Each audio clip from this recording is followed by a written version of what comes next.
rhythm drive hums. We're heading out, hear the battle drums.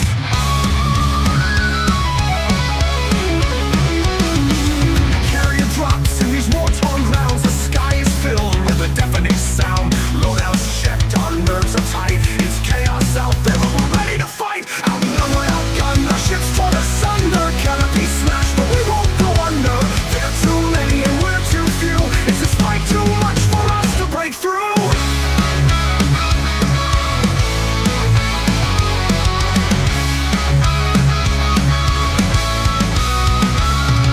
Outnumbered, outgunned, we're lost in the fray. Canopy's gone as the swarm comes to play. Heal the wells, systems start to fail. They're closing in fast, their strength prevails. Too many to count and far too strong. This might be the end, we may not have long. Outnumbered, outgunned, our ships torn asunder. Canopy smashed, but we won't go under. There are too many and we're too few. Is this fight too much for us to break through?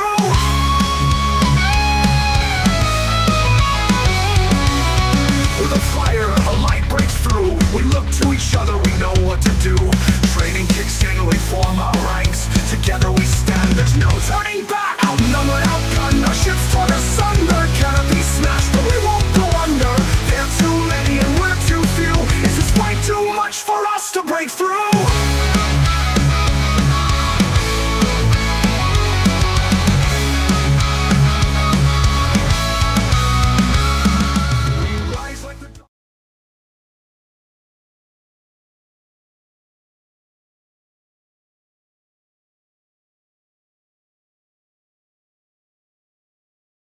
Greetings, Commanders, and glory to mankind. We are here trying to get things working, as I haven't been able to kind of like get the streamer bot sorted out, so give me a moment. Streamer bot. There it is. File folder. 6. Where did this go? In updates and downloads. Open. Copy path. For whatever reason, my streamer bot folder has disappeared. So I can see the chat, but I can't get the bot to do anything, and I can't get the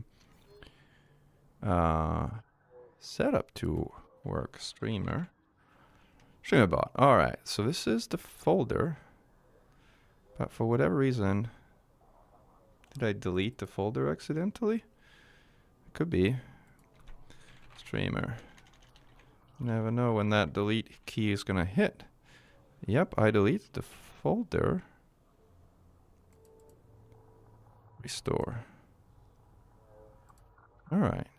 It was in downloads. I think I thought it was a zip folder and I deleted the zip folder, except I deleted the actual streamer bot instance, which is kind of silly. I should not have done that.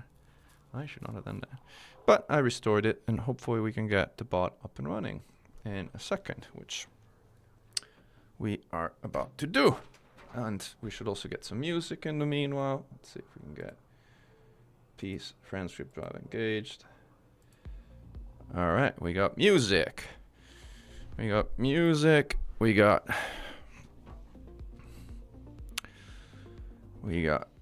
so the camera sorted out. We got as like updates, so we're not gonna follow. Let's make sure that the chat is up and running. All right, we got the chat, but where is the integration? So many things. Commands, platforms. This is not integrated with anything.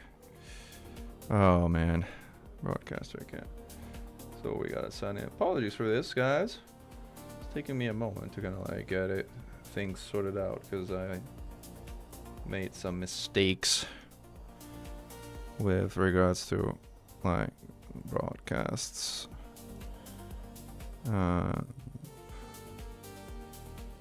Platforms, we got, I think, channel points, prediction dates. Hey, Ansik.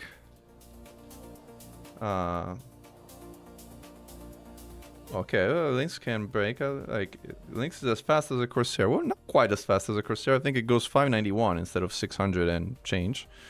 So there is a difference. Log in. Blah, blah, blah. Authorize. Log in successfully. All right, we got... All right, we got the chat working. Woo. We got the bot logged in and chat working, and everything is now up. Is it appearing on the chat down here? Let's close this. Don't need it here. Streamer bot is logged into Twitch and YouTube. We got YouTube running. I think we got Twitch hopefully running. Yep, Twitch is running. YouTube looks like it's running. Oh man, no, this stuff is so complicated. Music is there. The multi-chat overlay is not working for some reason. So let's see why it's not working. Prefers, widgets, horizontal chat. Bring up horizontal chat.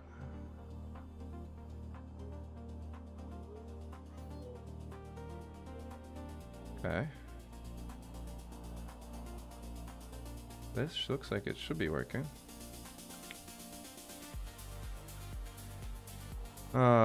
Why is the horizontal chat not working? Stream up. Install product tools. Browser sources. Alright. Farseer, plugin management. Stream key or stream up. Clone input overlay, shadow filter. XR, composite blur.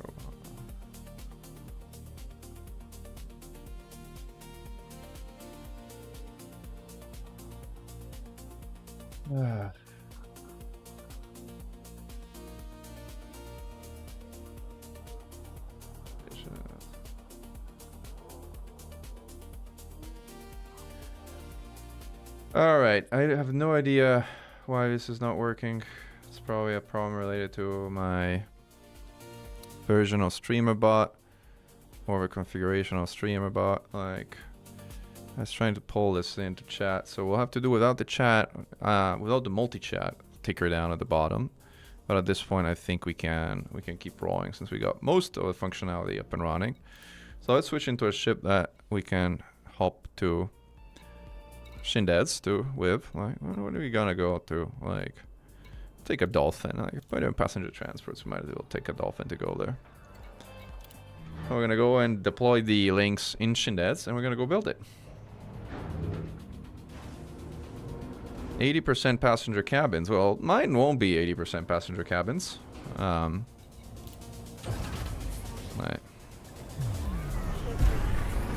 Mine will be a more combat-oriented version of the thing. Possibly significantly so. Also, this is kind of a little too high up for my tastes. Like, okay. And this is a little too high down for my tastes. Alright, there we go. That's perfect. Perfect. Alright, Shindeads. Course is set. Let's bounce.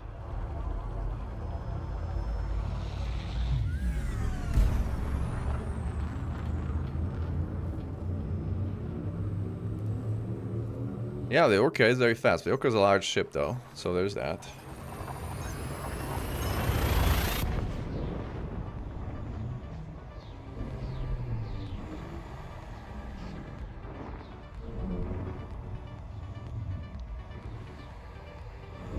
Best boost sound in the game. Of the Orca or of the Lynx?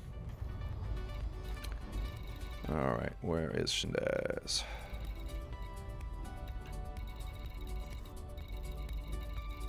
There you are.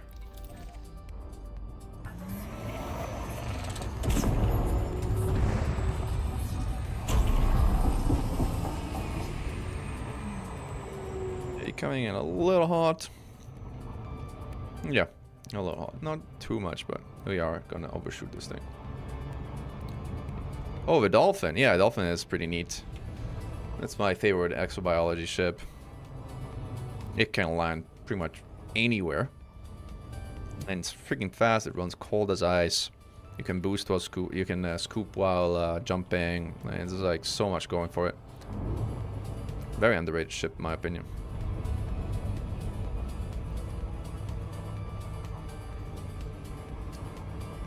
Use the gravity well to slow down, and we made it.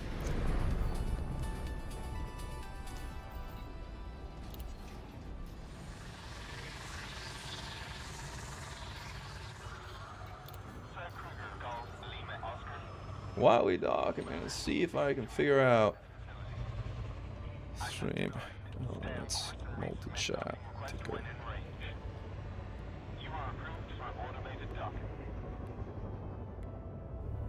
Chat.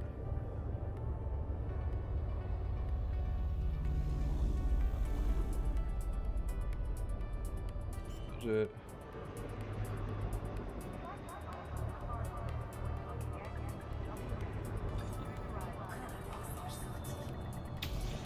Hey, Dishashman, welcome to the stream. Hey, Commander Corvus, Shadow Mystery. Welcome, everybody. Oh, but it's pretty good in the league. It's like one of the highlights. I'm not sure I agree with that statement. Alright, let's deploy this to Lynx. This is literally the first time I actually see this thing.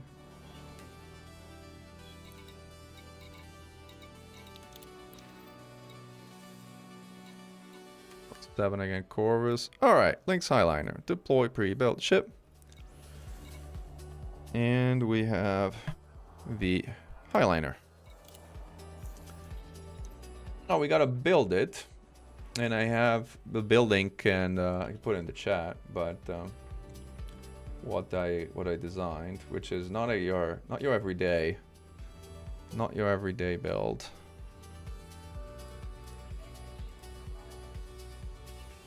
Let's figure out. Oh, there we go. This is the build link that we're going after, in case you want to follow along what I'm doing.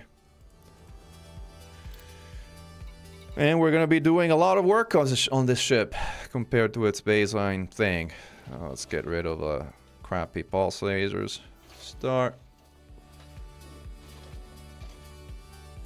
Plan for today is to build this ship and then to see if we can try a combat rescue mission with a ship that's like designed for combat rescue. So we might get into some kind of scuffle with forces.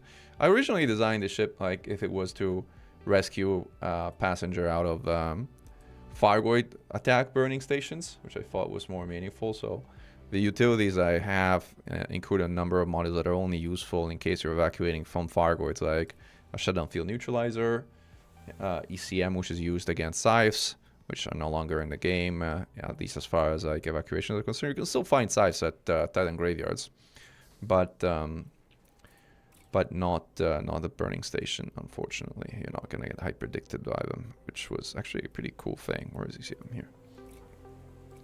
ECM is used to fire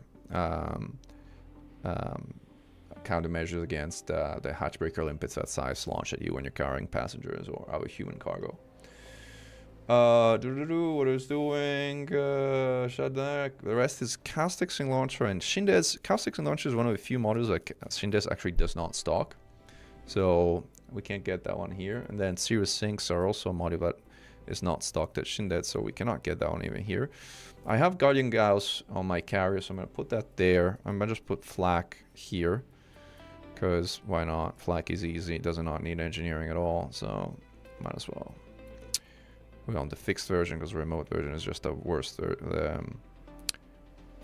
turret version is the worst version, and the fixed one. Where is fixed Flak? Where did it go? Remote release Flak. It is. Now Flak is kind of a odd weapon. It's most used in solo combat. And then what am I building? I'm building military grade composite with lightweight in order to stay as close as possible to the minimum mass, the minimum thruster mass of a ship.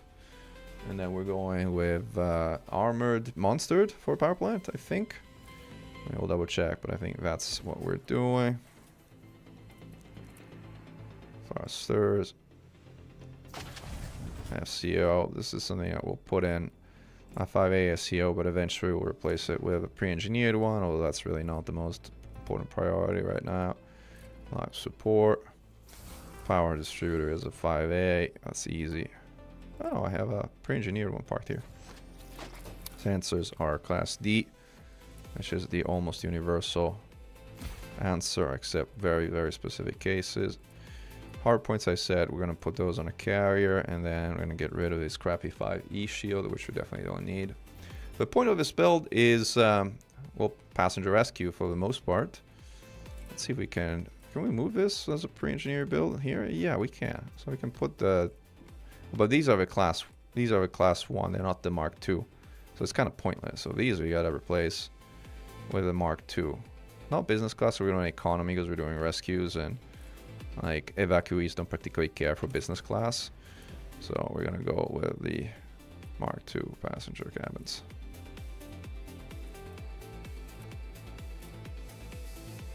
Which carry a little more passengers.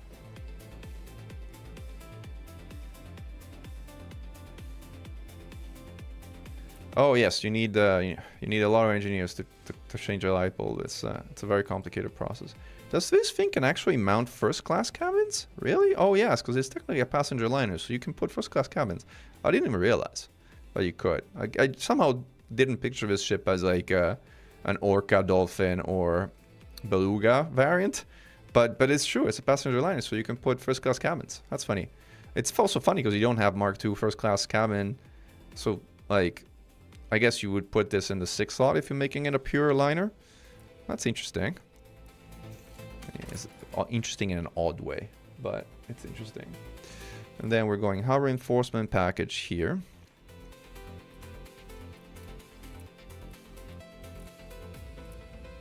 Gonna need some integrity.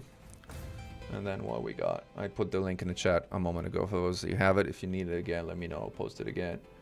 And then I think I put another Mark II passenger, but I don't think I want to do that. I think I wanted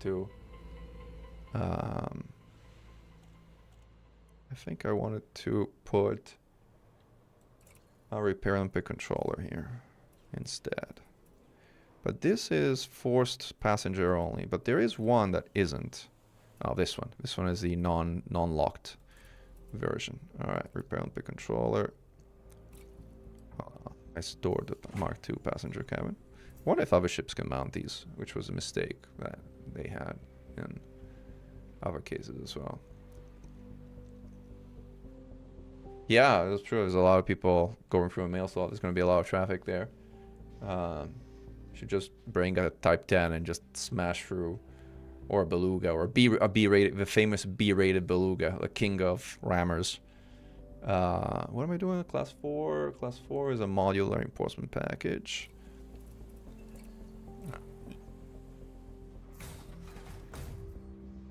Let's look at the last we have here.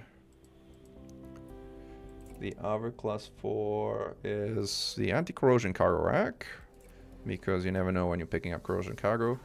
Are you going to the zoo? I was at the zoo.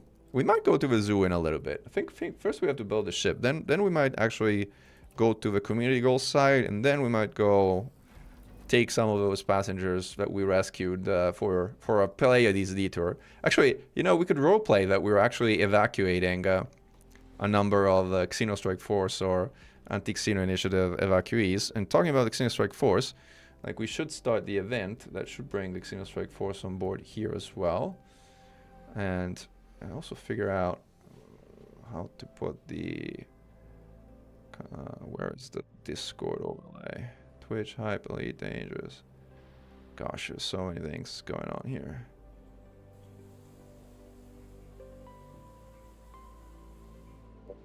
Discord. Alright, hold on. Let me bring on the Xeno Strike Force folks who want to join. I'll start the event.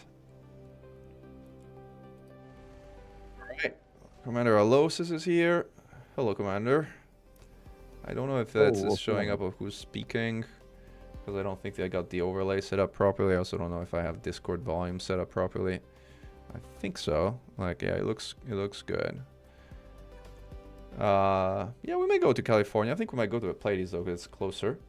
Allosystic Xenostrike Force PG is where we are at. And I may be able to kind of stream here as well. I'm actually not, because it's actually gonna be messy.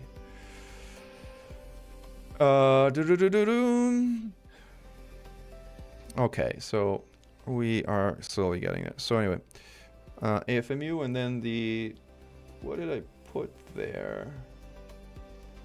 I think I put a Guardian Flameshift Drive booster, which we would have engineered for anti-Guardian Zone resistance if it was a real Fargoid scenario. But in this case, we don't going to need FSD boosters to H. Actually, it adds quite a bit of jump range for how tiny it is. And then this is an MRP. MRP is installed. Okay, I think we are done. You just make sure this is like selling this store. I don't need it here. I accidentally stored it earlier. So let's double check. HRP, 3 passenger cabins Mark II, a repairing per controller, modern reinforcement package number 1, modern reinforcement package number 2. This for a more combat build will be a third modern reinforcement package, but since we're basically evacuating people and want to have some decent jump range, we put a booster in here. AFMU for repairs of modules. Anti-corrosion cargo rack for limp bits and maybe even some cargo that's floating around. I think we got the optionals down. The core internals are good. I can't remember if I have small Guardian gas with anti-Guardian Zone resistance, so I will well, maybe get 2 small gas. Pretty sure I have medium gas. The question is, which are the sort of internal, these are the ones that are closer to the inside. So these are for the mediums, and these are the ones that are further out, right? So these are for these, yes, these are further out. So these would go for a small, because a small micro gimbal, so they have some little ability, not railguns, experimentals. They have some ability to sort of move a little bit towards the center, which is what we want. But this will be a 2 medium and 2 small Guardian gas cannons, not because we're crazy, but because the power distributor of the ship really doesn't support more than that. In fact, it's kind of pushing it also with 2 medium and 2 small. It's significantly overdrawn on a single heatsink. But we can make it work. And then these we grab from our carrier. These we grab from our carrier. I think I have serious sync there too. These we're gonna engineer. Optional internals look good. Yeah, I think we have our combat carrier. Now we just need to do the most important thing of the ship, which we need to name the ship and set up its livery. Need a name suggestion, guys. What do you recommend? Sorry about the ads. Meccan isn't using the ship for intended purpose. Of course I'm using this ship for intended purpose, which is to rescue people who are shooting Fargoids. Is that not the intended purpose of a ship? Pretty sure it is. Oh, Midnight Black. Only 10,000 arcs. I think we're going to stick with a default paint job for now. But we will put some weapon detailing. What color of weapons go with a ship? Red? I think red goes with a ship. Gray and red looks good. Gray, red, and red engines. Yeah. Nice. It's the red. And then this is not really an XSF build, so we can put some decals on it. Squadron dynamic decal, the Xenostrike Force dynamic decal. Should we do that? Yeah, it's pretty. Or we could do a sort of Fargoid 8 Titan golden decal. This is one of my favorites. As it's also earned through blood, sweat, and tears. Let's put that one. Put the Fargoid Titan, let's put the Triple Elite logo. There's a Triple Elite somewhere. That's it. There's the Triple Elite one. Oh, this one, Triple Elite. And let's put the Xenostrike Force one on the left. This is like, we mean business signature. Like, you see this ship as a Fargoid, you might kind of want to say, what is this stuff? Oh gosh, this is ugly. A bulker bumper.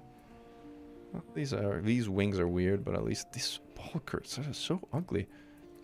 Spoilers. This is A liner that looks like an industrial ship is such a weird. Oh, this is actually quite nice with a squadron logo though, on the wingtip though. This I like. And let's see what else it's got. Oh, it's got the hologram thingy. Whoa, kind of underwhelming. Don't forget to like and subscribe. Yeah, thanks for a reminder. 07, all that is J. Welcome everybody to the stream on both Twitch and on YouTube. Rescue Killer, Killer Rescue. Oh, I like those names. Anybody else have suggestions on the name? Like, keep the suggestions coming. We'll pick a name after we're done with the livery. Also, very important setup of the livery. I think this is kind of a bit of like a signature of my ships. I have a very specific configuration where I start with a Fargoy bobblehead and then I put some of the squadron awards, holograms, in a very particular order. Like, this is a very OCD thing. But, and then I type mecha in here. That makes the videos pretty recognizable when they post.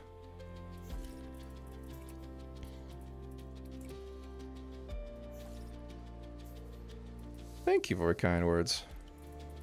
Glad to have you. I look forward to being here with you and the others.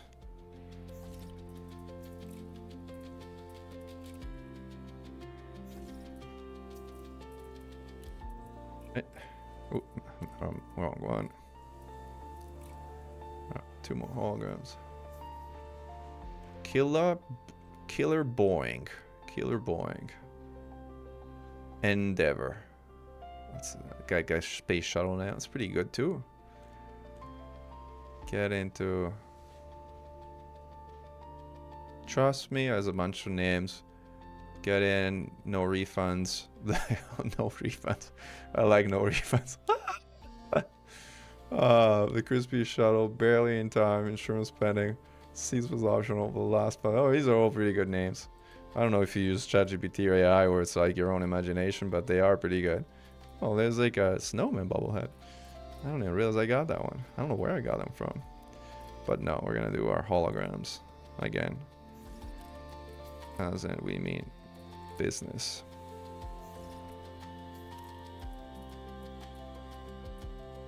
How about we mean business? As in, we mean business class.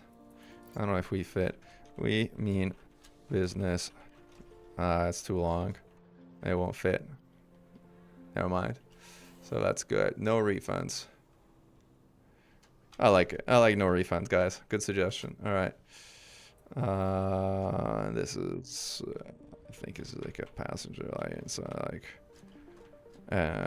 No refunds or NRF, NR1. I don't know. I will probably need to change the ID later, but that's fine. And then ship kits. No, sorry, decals. General, where's delivery? Identification line, nameplates. This is where I kind of have a pretty usual no refunds.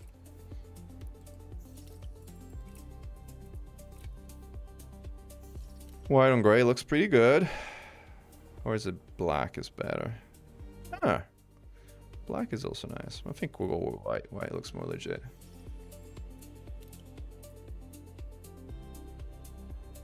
The smallest economy mission is 135 people. Wow. Do I even have that passenger capacity now with this ship? No coral skin, no. No coral skin on Lynx. Negative. Oh, I have to get more cabins because like you need 135 cabins to do missions there. Okay, well let's think about it for a moment because that's problematic. If we might have to go without repairs. And thank you for a heads up. How many passenger cabins do we have right now? Board, passenger lounge, group transportation. We have 120, and we say we need 135. That is problematic indeed. So, we might need to lose something important. If we lose the hull reinforcement package here, we would end up with a really weak ship. I don't think is there a class 6 Mark II passenger cabin that would allow us to meet that threshold? see. And the problem is, these though, I can't put anything but cabins here because these are cabin locked. Right? So I have to put a cabin there, and all those three are cabin locked, which is deeply annoying. So we're gonna have to significantly weaken our ship. We might have to lose the frameshift drive booster. Or not. What happens here? Let me actually play with it in Etsy and see what happens if I kind of do that. Cabin, passenger cabin, Mark II economy. So this works from a frameshift drive stuff. The problem with this is we have 1.7k, 1.8k roll hull. 1.8k roll hull is not a lot, but not terrible. Done a lot worse in my life. A lot worse. And I mean a lot worse. I killed a Hydra and a Viper which had a 96 hit points. So 1,800 is going to be okay. Yeah. Fast for shield, no reinforcements. I saw no enemies, but we will see enemies because we're going to a Pleiades. We're rescuing people who want to go back to the Xeno Strike Force HQ. So like, we need to be able to fight. All right. So I think that's it. The rest of the modules we're gonna grab off of. Do we have no body reinforcement? How reinforcement package whatsoever? Oh man. Oh man. Gotta make use of that repair and controller then. Okay. Mill grade power plant. Everything looks in order. Alright, let's start with, and I think we did all the stuff that we need to do. Let's go with the, who do I intend to fight? Well, whoever interdicts me. Probably Fargoids, since we're going to the Pleiades. Like, Fargoids have a tendency to hyperdict people once you get to the Pleiades. Alright, let's get going. Charge Enhance, Power Distributor. This is the wonderful gameplay of, like, having to click, I don't know how many times, 3 times, 3, it's some ridiculous amount of time because there is no Engineer to G5 button, because that would be too user-friendly. So instead we just keep clicking again and again and again and again and again for like dozens of time. Like, engineering is truly the worst experience in Elite Dangerous, just by a mile. They made it a lot better after it kind of like increased mat spawns and reduced the grind at least, and got rid of a random element to engineering that existed back in the day. So it's gotten better, but well, it's not necessarily just AX Flesh the Fair. It is it's passenger rescues. That's what we're doing. Right? Whether Fargoids got in the way or not, we shall see.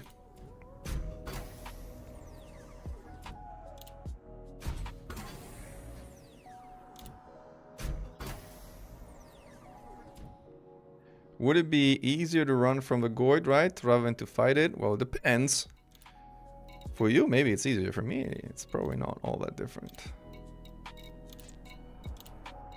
Somebody told me your ship also runs very cool.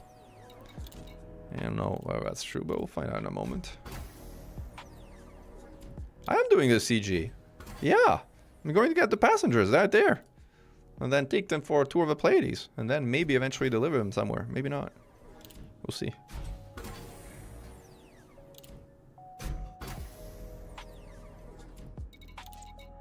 Oh yeah, I agree. The slot machine was incredibly annoying.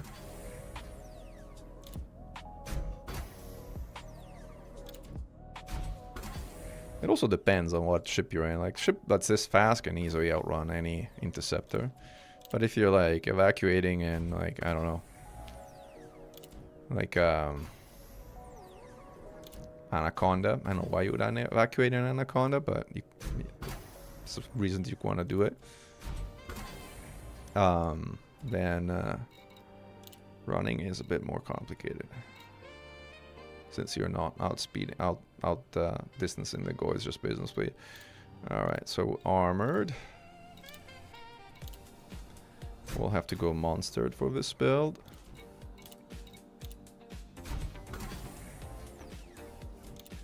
getting there. And it's like a quick trip putting experimentals around. Do I have enough materials for another V1 FSD on this ship? I don't know, actually. Can anybody look up what... I know I have a Titan drive component on my carrier, so I might pick that up. Can anybody check how much tellurium is required for a V1 FSD? On, just Google it.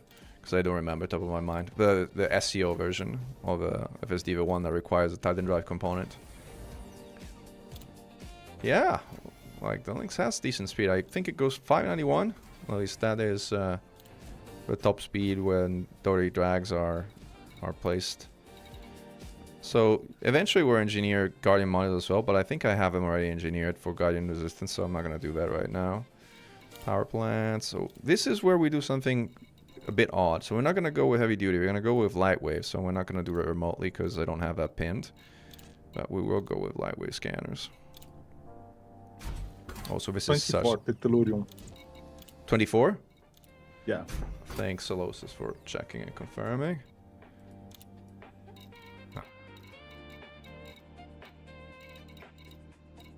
Sensors.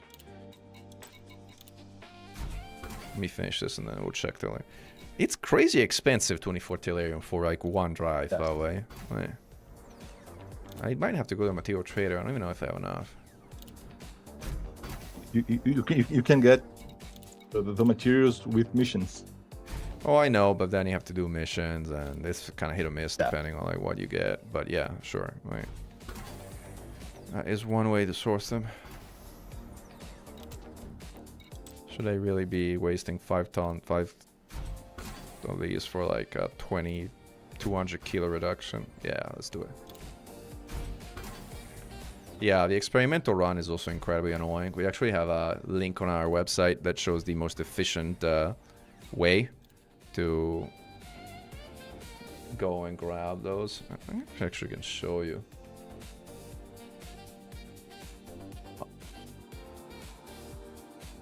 I actually can't show you because the account was suspended because I didn't pay a 1 cent invoice. I have to deal with that. I'll deal with that later. Man, so much stuff to deal in life and so little time to deal with it. Alright, sensors, live support.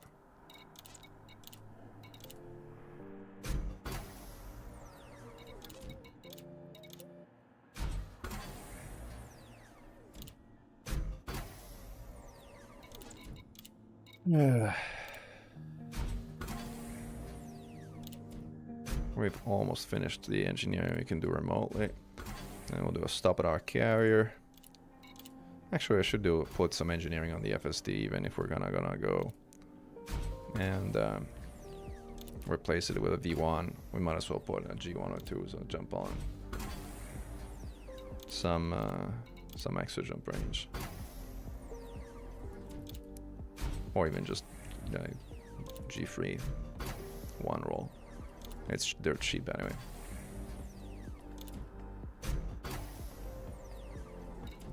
All right, FSD. Let's put G1. We do G1. Well, we got this is like materials for days. Yeah, let's put G3 on it. Even though we're replacing this eventually. We're completely full of strange wake solutions anyway. Alright, so we got a full G3. This, we're not doing this, we're doing remote separately. Everything we could do remotely, we did. Stock up on whatever we're stocking up on. We don't need limpets at this point.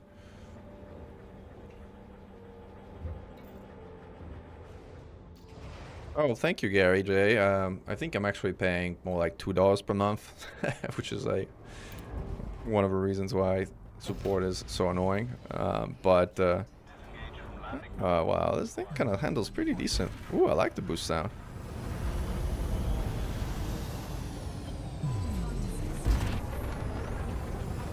This is good. This flies well. This doesn't fly like a heavy passenger liner. It's like a combat ship. Nice. I like this. First impression, positive. Alright, let's stock up on the pieces that we're missing, and then let's go put the experimentals on. While we're doing, we check if we have tellurium.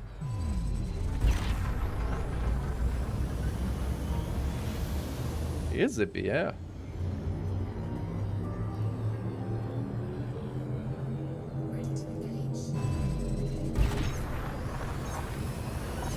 Let's check about tellurium.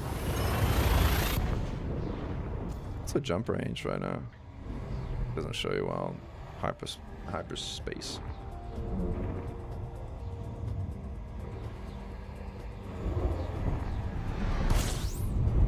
Elevator drift and very good brakes. That's good. So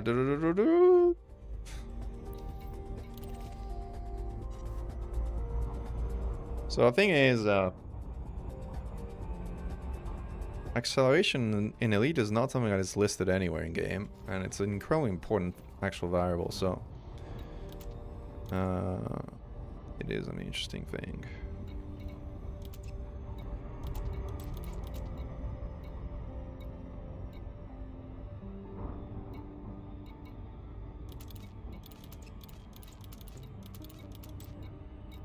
Repair, flak, Gauss, first one, we have a beam, alright. That's while we're on approach, let's check for our tellurium stores.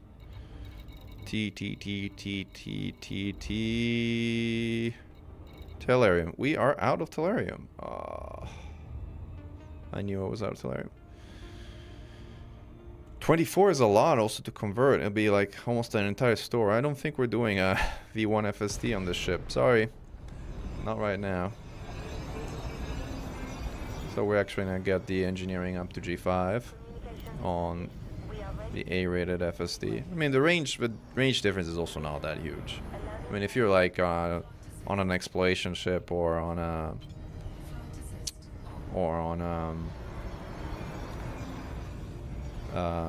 ship that really needs jump range badly, like the Corvette, then it makes a difference. But on, you know, run-of-the-mill ships, you don't really feel the difference. Yeah, something like that. 3 light years or so.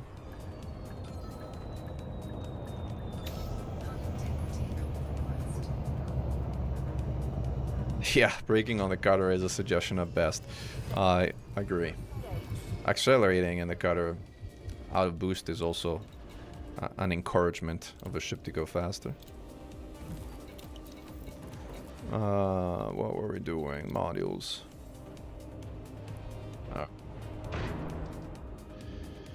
So here we're gonna put 2 of our medium guardian gas cannons. I think I have them engineered for anti-guardian zone resistance back from the glory days of Titan combat. I wanted to see if I had small ones that are also engineered for anti-guardian zone resistance, just for the sake of roleplay. They would be down here if I did. These are not engineered. I also don't want to waste, because those materials cannot be found in game anymore, so I don't want to just engineer them for the sake of engineering them, because like in case I ever need them in the future, I will rather hold on to them. 1 2 1 2 1 2 1 2. Alright, this is the right Gauss configuration. Now let's put in the 2 utilities, including a caustic sink launcher. I have caustic sink launchers here, obviously I have a ton. It's already engineered with ammo capacity, I think. Yep, so we're good. Let's see, we have a serious heat sink launcher lying around. We got a dozen, so we're good. Alright, now on core internals. I don't think I have a V1 FCO lying around. These are all pre-engineered to G5, but I don't think these have mass. This one has mass manager too. Not that it makes a big difference, but this is like the exact same one. So why is this higher than the other one? These are 2 max engineered and one is probably sort of short one roller or something. Okay. Let's put the one that's already engineered, might as well, since I kind of like saves us some mats. Does this have mass manager or no? Unclear.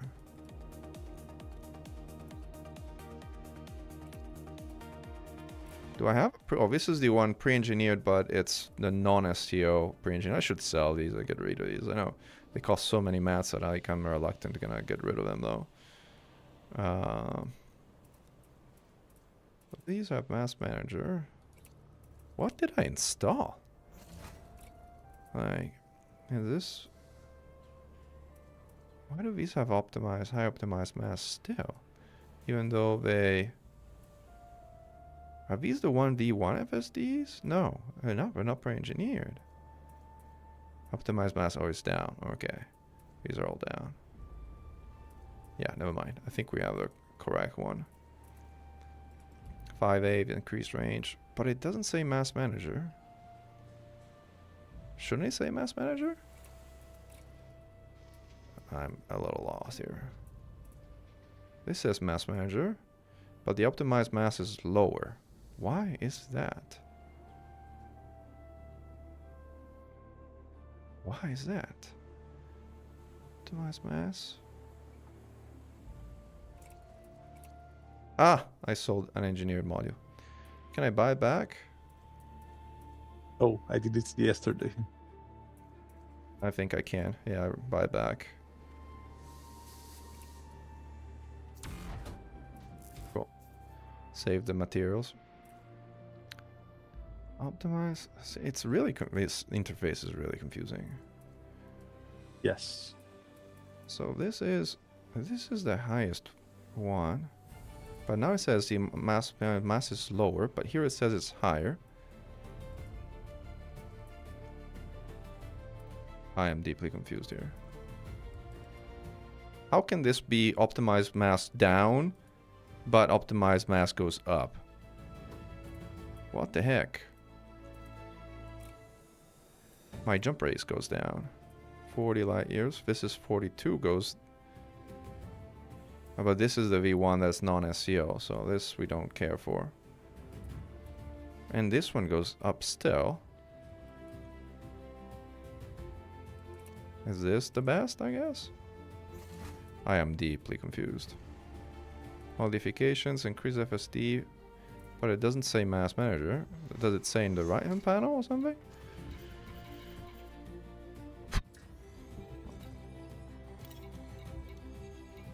Put power priorities correctly.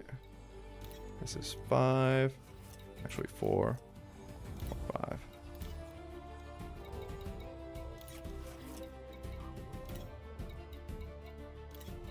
And the FMU goes on 4, and the repair and pick controller goes on 3. This is all good. All right, we got our power priorities right. We don't have monsters, so we're not at full capacity, power capacity yet, so I need to sort that out. I am a little at a loss about the FSD though. This is increased range mass manager, so this is as good as it gets, but it's without putting a pre-engineered one. Anyway, did we get all of our modules? I think we got all of our modules. Yeah, now it's just a matter of going to do the engineering tour. I would do the engineering tour.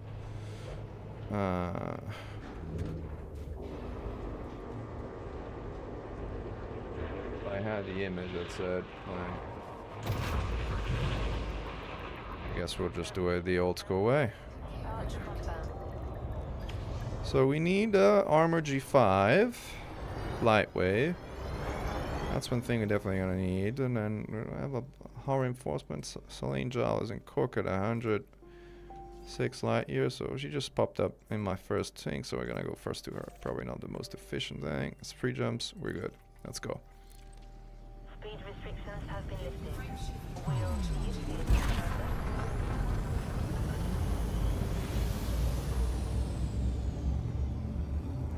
Losis is in Inara.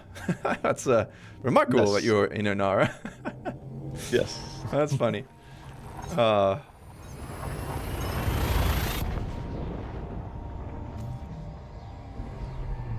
Inara obviously also being the premier website for everything. I was military. saving some politicians.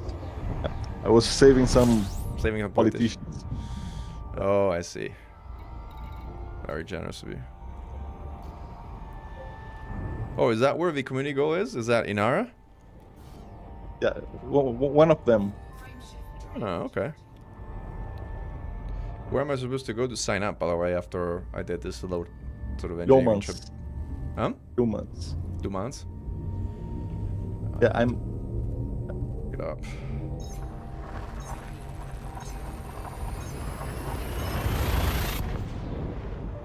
I'm there right now. Oh, Lumans, yes. Check. Gotcha. Yeah, I'll be there in a little while. Like as soon as we're done with the kind of engineering here.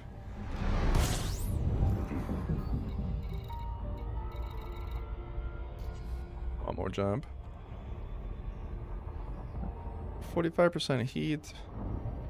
Let's check how it handles, like.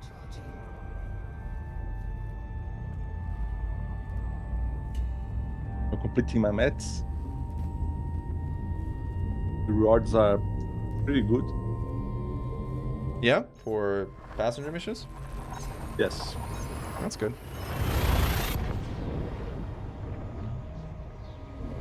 Then I'll have to build my first T11 and the Caspian. The Caspian. The Caspian is a bit of an oddball of a ship. Right. Concept of a large exploration vessel. I guess some people like it. I'm like, eh.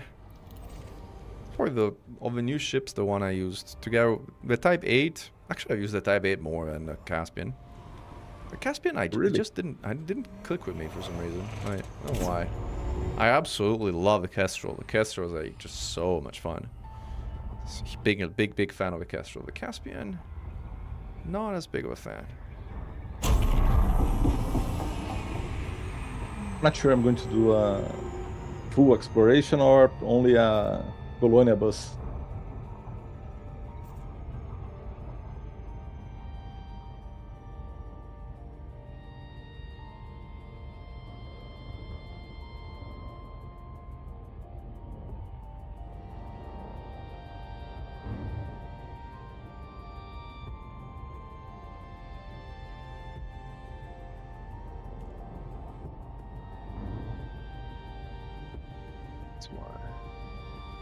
Yeah, Corsair definitely counts as a new ship. Like, Corsair is, I mean, probably the best of the new ships in my opinion. Like, 16 rarity 5 materials per mission. That's awesome. Very good rewards indeed. Maybe we get Tellurium too to get a V1 FSD. It'd be nice. Yes. Oh wait, did I get a second of the Maverick? Kind of curious.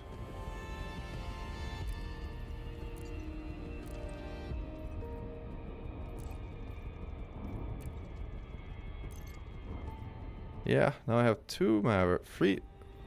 I did not get a second Maverick suit. Did you get a second Maverick suit? Like Elosis as a reward for previous CG? I only only did have one. I only have one. I mean, I have the one I made myself earlier, but I did not get a second copy of all the.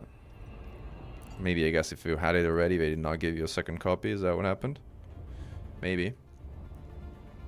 Oh, it hasn't been delivered yet. Oh, thanks, Cameron.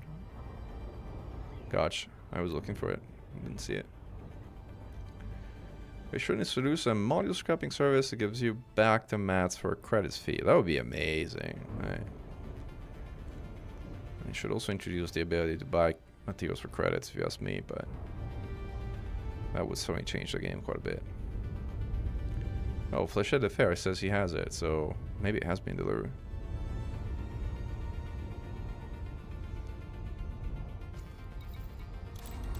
And I guess they just didn't give a second suit. It looks like they might not give you a second suit if you already have it. It was like, hey, you have it already. No, but it makes a difference because, like, you know, what are you gonna do with a second suit that's identical? It doesn't really matter. Like, it was more like for the sake of like seeing what happened actually. All right, we're approaching Prospect of the Rest at a decent speed. We should be able to drop into glide at a reasonable range. We're good.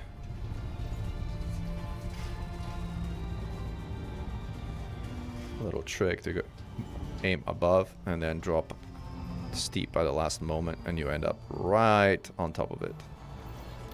Learned while racing. Doing a few races. November, Oscar, Romeo, no refunds. Please observe docking protocols. Access granted. Proceed to landing pad 07. 07. Yeah, this flies pretty decently. Alright, let's put some light wave on that armor. Touchdown complete. Engaging ship restraints. Your arrival has been noted. Thank you. Light wave armor. Light wave deplating. Military grade with light wave is an uncommon but also very underrated combination in my opinion. And I think Aaron was the one who was the biggest fan of it back in the day, and it has its merits. On ships where you're basically too heavy with mild grade, but you still have some headroom with light wave alloys, it's like the perfect mix. You get more hull than light wave alloys, but you don't get as much weight as you were to go mild grade heavy duty. Just one additional thing that you can play with. The suit sells for 200 million. Oh, that's a good amount of money.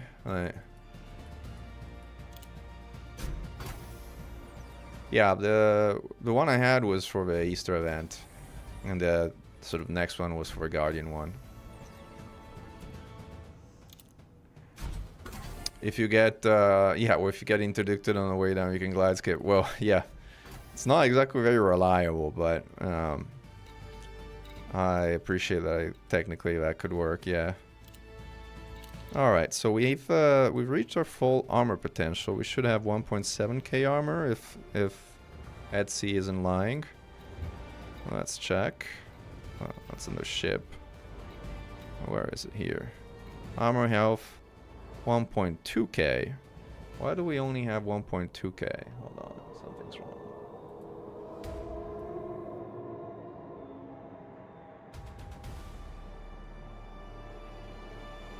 Did I not put mail grade, or what did I do wrong? Why do we only have 1.2k instead of 1.7k?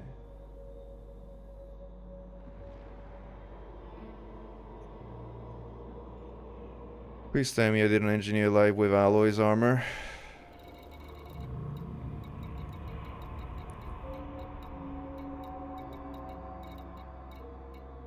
I think you can see it here. Actually, I have to go down. Ship armor health 1.3k. This is really fragile at 1.3k. Well, let's have a double check look, because I want to make sure I did not engineer the wrong module, which has happened to me before, as has happened to many. Right.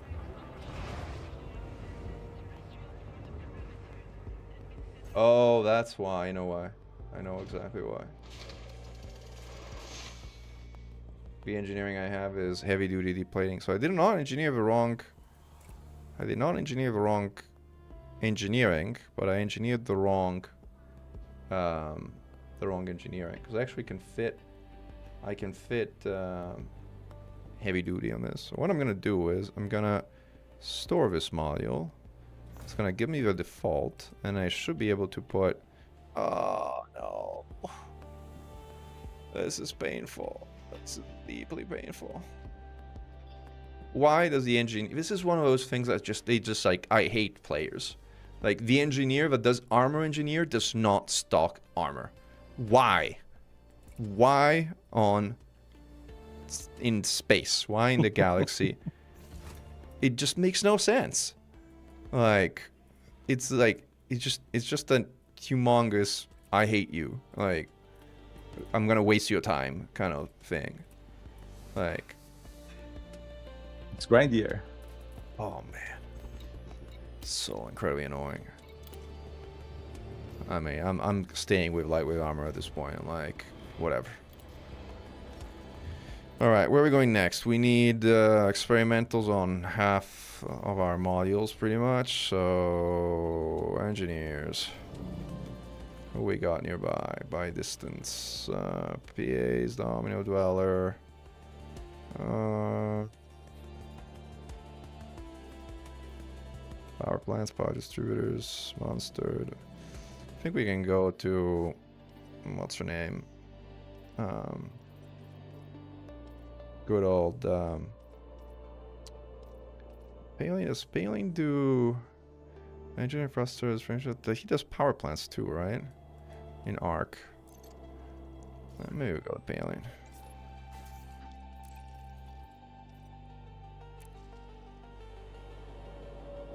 Yeah, I don't know that. Yeah, you should be able to deliver. Well, yeah, I agree. You should be able to deliver. I mean, you should be able to do a lot of things that you're not able to do. Anyway. Restraints engaged. Commence departure. We are going to the professor. 1, 2, 3 jumps. 4 jumps, actually, sadly. Alright, 4 jumps it is. Well, this is deeply annoying me because it's also a big difference in terms of hit points. It's like 1.3 to 1.8, so it's like 50% almost. So I might actually have to bite the bullet and engineer a second set of armor. It was my mistake of not following my own build, so shame on me, but come on guys, I should really put armor available at the armor engineers, like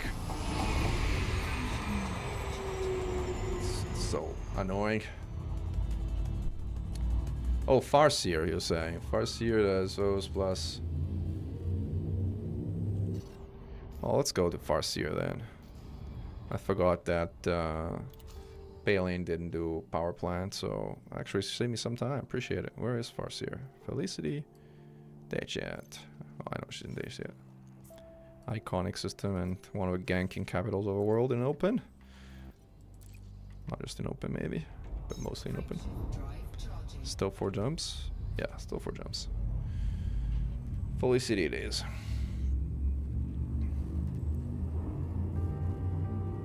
Yeah, I think we're immediate with loose sense of scale. We need friction, I guess. Yeah. But there's meaningful friction, as in like taking time to jump to 4 systems, and then there's meaningless friction, like not having armor available for purchase at the primary armor engineer in the galaxy. That is not meaningful friction. That is something I cannot say on YouTube without using my PG-13 intended rating, so I will not say it.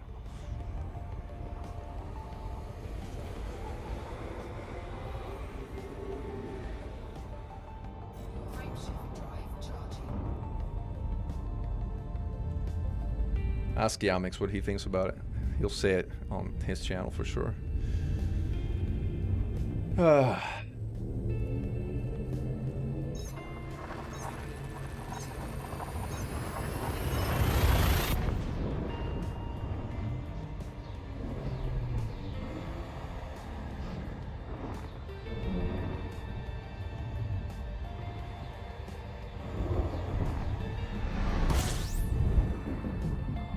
Then I think we need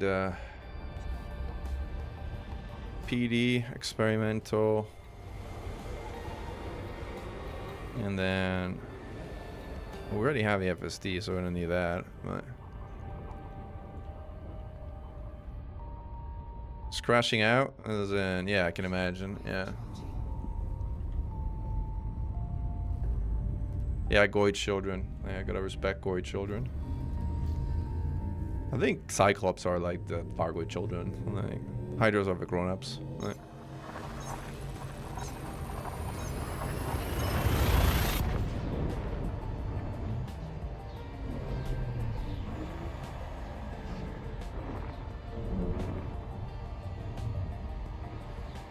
Thrusters, obviously. I think. Yeah, we need the power distributor and then we're game. But we do need to fix this armor situation, which is incredibly annoying, but it is what it is. There really isn't a way around it.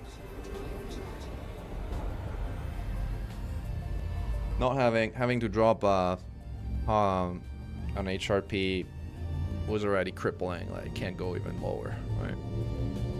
Or you can. It was just really not ideal. Also, what are we at in terms of speed? Nice. What's the... Oh, no, well, you know what?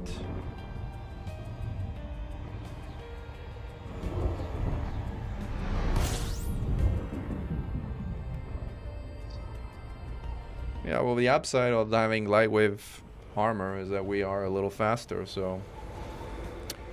A whole 3 meters per second faster, but whatever. We'll take it.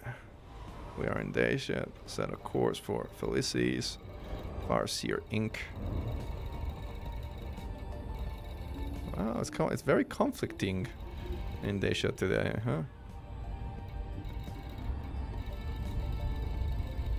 There she is.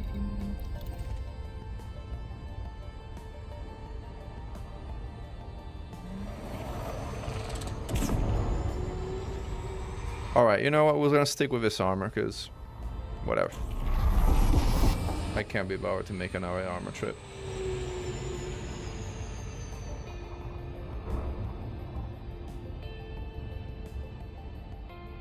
Yeah.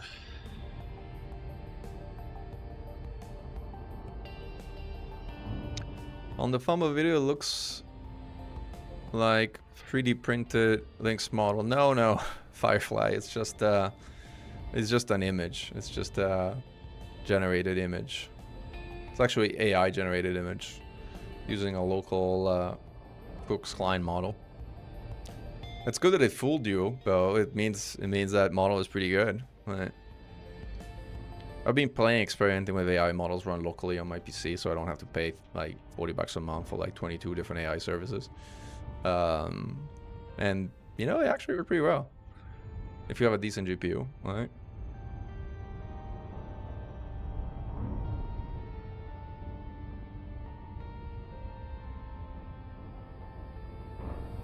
A bit complicated, not particularly user-friendly interface, but once you kind of get the gist of it, they do pretty much amazing things.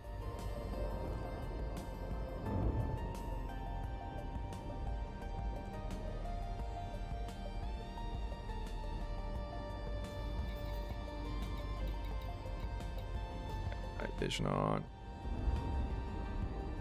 Farseer.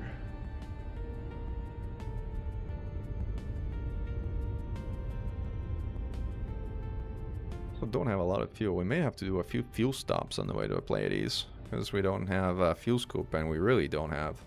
I almost wonder if we kind of should drop the FSD booster and put a fuel scoop in. Like, I don't know if that would be better. What do you guys think? Should we keep the booster and do a fuel stop, or should we put a FSD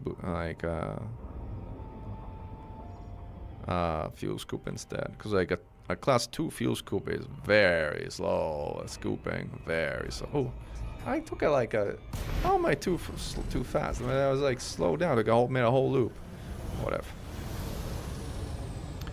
Whatever.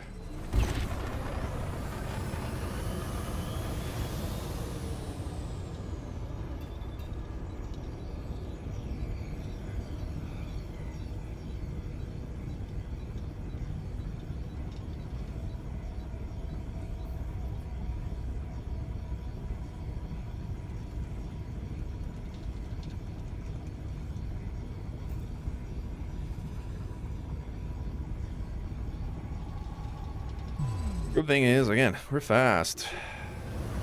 And we'll be even faster after we put drag drives on this thing. After we dock. Oh, I forgot to put the fire groups onto gas cans. That's problematic. Also, I also need to test the fire group. Are we out of our firing range? I think we are. I want to make sure I'm firing right or firing right. Oh, actually look at convergence. Convergence is pretty bad. Nice. And I also got the mapping wrong. So this is one medium and one small. And it should be like this. And no. How did I get them wrong still? How have I possibly gotten them wrong? Salmon, Peterson, November, Oscar, Romeo, commencing automated flight control routine. Please observe locking protocol. Wait, before we get into the no-fire zone, I want to make sure I fix this. So I'm doing something wrong. Did I mount? Sorry, one second. Let me just double check that I have not mounted the 2 things on the side. Oh, they're both mounted on the side. Oh, come on. How did I mount both? Oh, shame on me. I mounted the Gauss cannons wrong. Alright, we'll fix it. We shall fix it. But I thought I had checked. Well, apparently I didn't. So, or if I did, I did not check correctly. It's important for convergent purposes when you stagger fire that you have weapons firing that are on the same side of a ship, so that they actually line up when you're shooting a heart or sniping a power plant. It's like very hard to do. Whoa, not quite the Castro, but we managed to not crash. That's remarkable.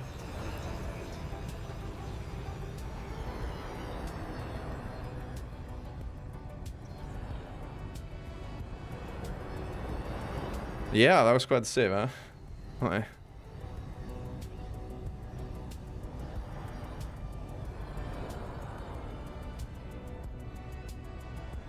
Feels like we're pretty heavy here, even though like there's only 0.1 G of gravity.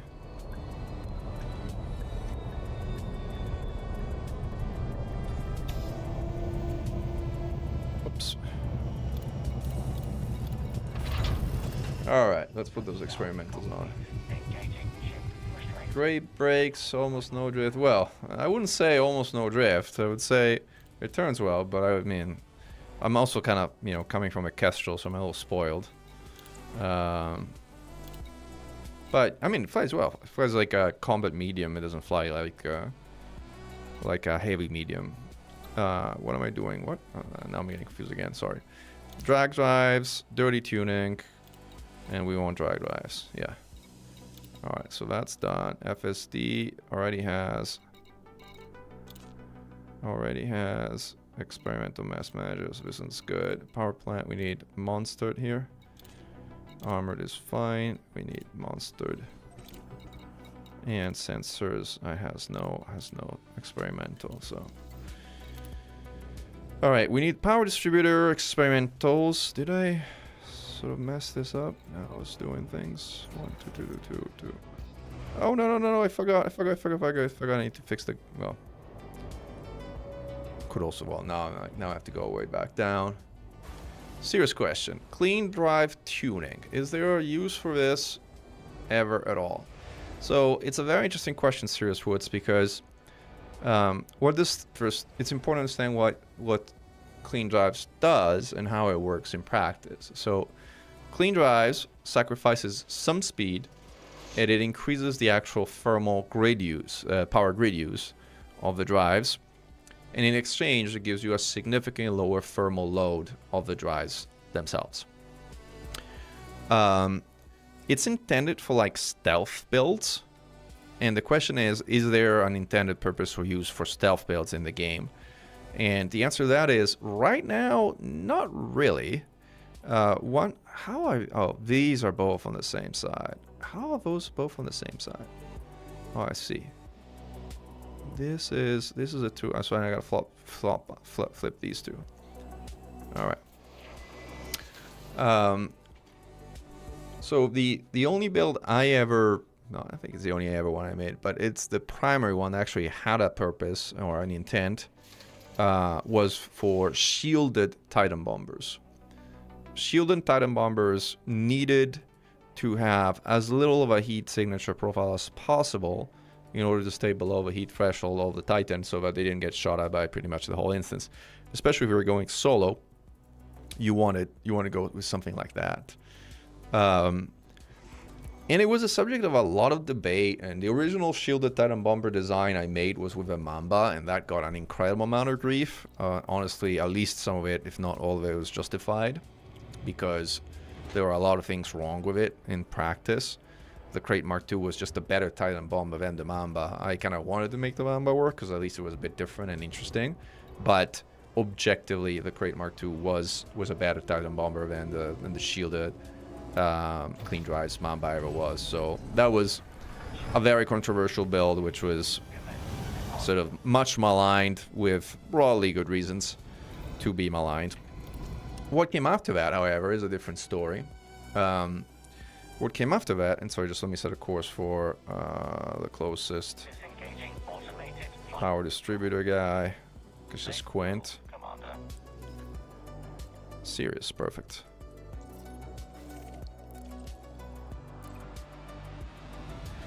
So what came after that was a very different story. What came after that was the probably most successful Titan bombing design that to date remains the most effective Titan bomber build in the game, which is Titan Mark II, actually, surprisingly so, as you didn't want to imagine that that ship wouldn't be sort of a bomber.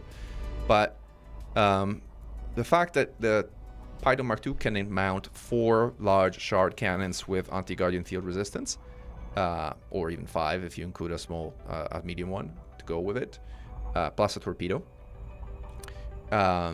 Let you stock up with premium ammo and basically do 100% core damage all by yourself. You go dive, cruise around with clean drives without being detected at all, even while your shields are charging. That's really the key. And go bombing, and after you go bomb the vents, sort of flip down to the core, and with that kind of firepower, you basically could do 100% core damage each cycle all by yourself, which made it the most efficient way to do Titan damage at that point, because in fact bringing more people to the same instance just reduced your damage because it was capped. So was that. In that drive, sorry, that build needed clean drives to work when shielded. To date, there's still an argument going on between people who say, no, the shielded version of the Titan Mark II makes no sense. You should instead go with a shieldless version and instead use silent running or use other techniques to work around the fact that otherwise it's very easy to be detected when you kind of sort of spike your heat on that kind of build, and that ship is made of paper. Once it starts taking damage, your survivability is kind of significantly reduced. So some people will still argue that the shieldless version of the Titan Mark II is better as a Titan bomber, but in my personal opinion, I mean, it's probably easier and more accessible for the masses to use the shielded version with clean drives. That is the only use to date that I've had which actually made meta sense. And yeah, I mean, again, yeah, the Titan Mark II is a shield tank. It's not, it sucks as a hull tank, I agree. I mean, you can use it, you can use whatever. You can use a Viper Mark II if you want, Mark III if you want, but doesn't make it good.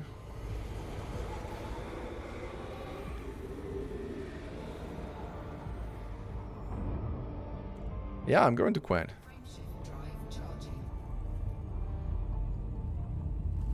I'm using the clean drives now in You DCG because That's fun. the stations are very hot. So I designed the ship very cold, which stays around 13% heat when entering the station. Yeah, I mean, for that kind of But I stuff, think like, so, yeah, but- if you want to, yeah. Go ahead. The drives wouldn't make any difference. Yeah, I agree.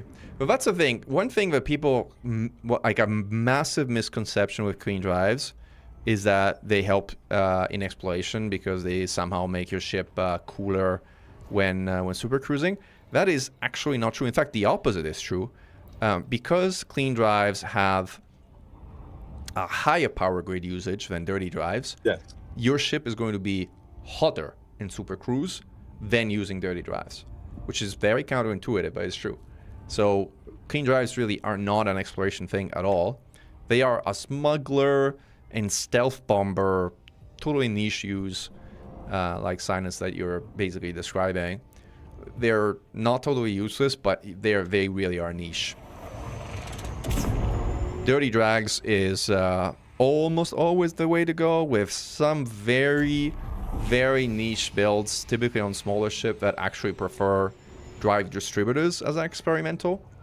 But there's 2 builds in my head, top of my head, that would make sense on. and namely it's the Imperial Eagle, and in some combat versions of the Viper Mark III, some heavier versions, because at that point you get to a point where the sort of minimum thruster mass matters more than the sort of multiplier boost that drag drives gives you, but only on those two ships I've ever experienced that ever mattering. And as you can imagine, you don't see a lot of combat versions of Imperial Eagles or Viper Mark IIIs in the late game, so it doesn't matter that much. But yeah, just so you know, like drive distributors have any issues too. Huh? The old Jumpaconda also had a bug which could use the drive engineering to get a smaller engine. Yeah, there's that. You can do that. More, but the SEO Conda killed it. Makes sense. I'm a computer engineer, LZ, by training. Although I'm in a business consulting role right now. I moved out of hands-on keyboard engineering many decades ago. As a stealth bomber, wouldn't you want to reduce heat? Yes, you do. But you also reduce speed. So the argument that some people have is the heat reduction and the quality of life improvement you get from lower heat are not worth the loss of speed that you get from using clean drives. I disagree with that argument. I think they are worth the trade-off, but it's one of those, hey, you know, we're now in a range of personal opinions, and I think the other opinion has merit too. There's not only my opinion out there in the world. People who disagree with me have their reasons, and they're legitimate.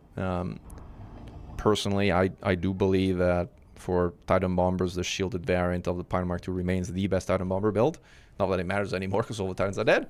So it's kind of a bit of a moot argument, but since we're talking about history and sort of build theory, you know, there you have it. Still going a little too fast. Oh, mechanical engineer. Yeah. That's a legitimate sort of guess. But reality is my name comes from Starflight 2, actually.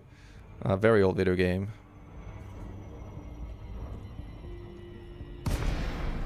But I can see making the association with mechanical engineering. Right. Totally. There we are.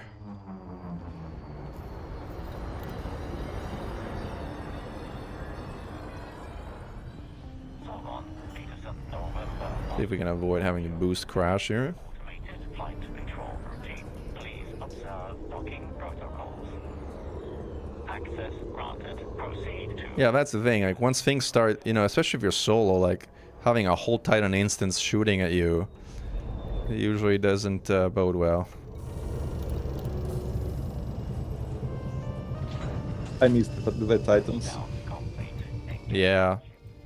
I kind of got repetitive somewhat at the end, but yeah. It's a gameplay loop that was quite interesting. It's a pity that it's gone completely.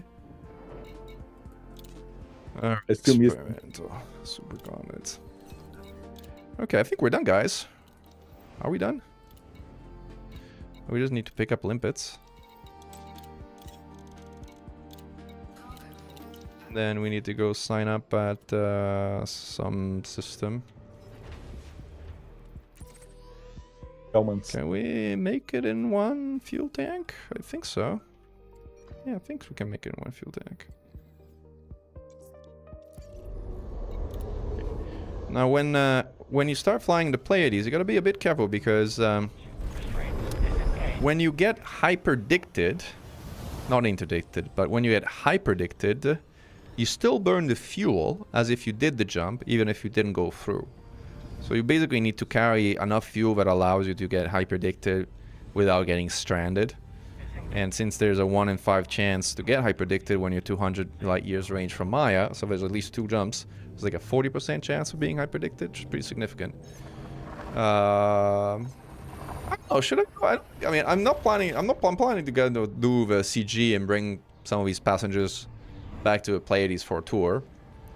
And see what I get. I don't think I'm going to get a Hydra. I also don't think I'm going to have time to do a Hydra. I also think doing a Hydra with just one heatsink in this ship is probably not the wisest thing to do.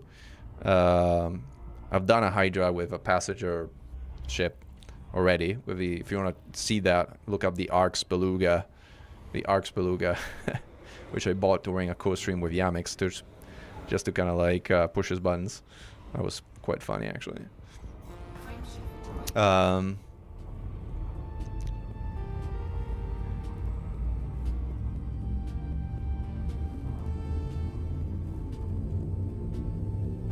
Yeah, flesh to fair, that's what I was saying. Like, drive distributors does work better if your mus is above optimus. But if you're below minimum thruster mus, then yes, drag drives overweight.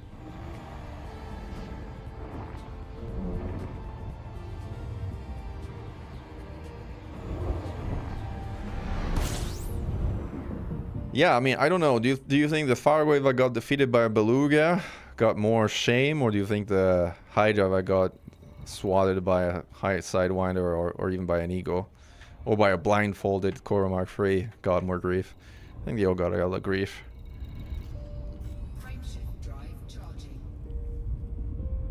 They went back to the Farwood spawning pool and they got a skill issue sign from their peers.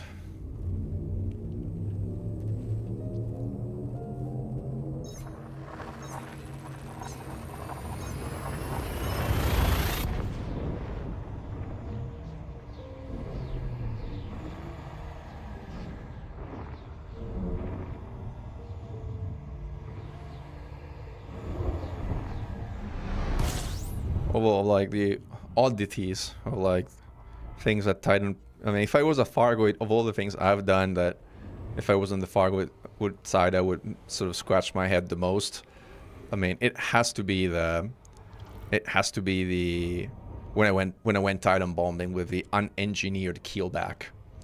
Like again, if I was a Fargoid Titan and I saw an unengineered golden keelback arrive through the caustic cloud, I would be, what the heck is that?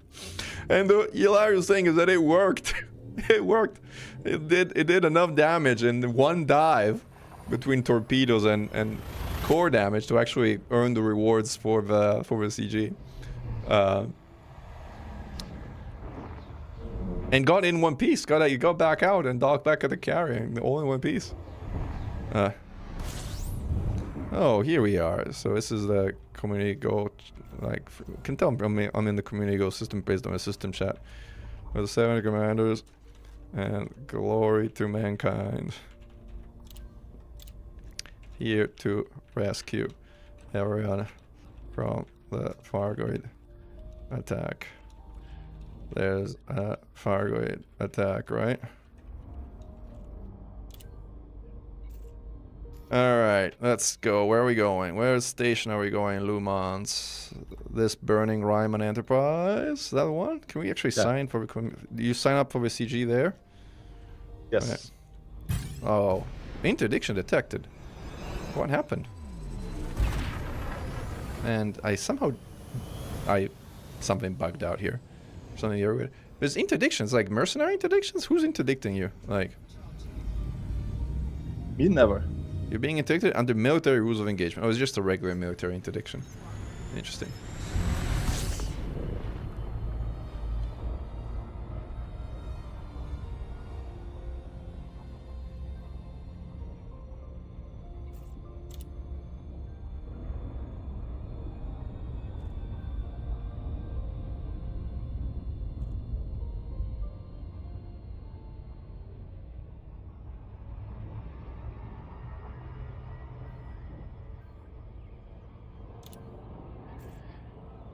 Alright.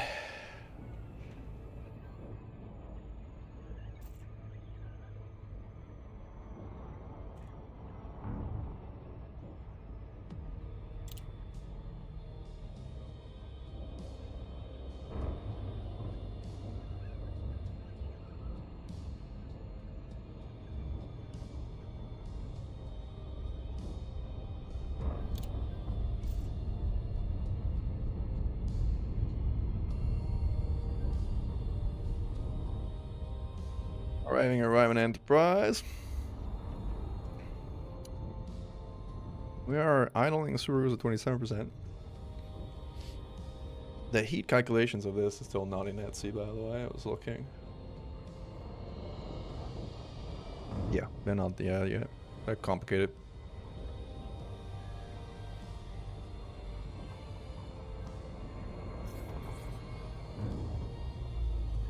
Alright, here we are, burning stations. I haven't been to one of these in a long time. Commander, flight control here. This station is in a state of emergency. Approach at your own risk. Approach it. Approach at your own risk. Alright, yeah. I can take the risk. We've assigned a landing pad for you. Be careful.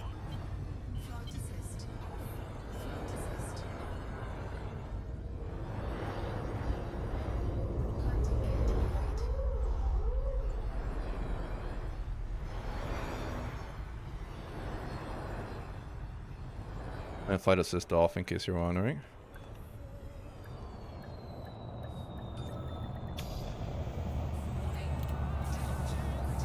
Temperature critical. Landing successful. We'd urge you to go to the nearest evacuation terminal to help with the rescue effort, Commander. Can I illumine system? I sign up for both. Oh, I don't know what's happening. So.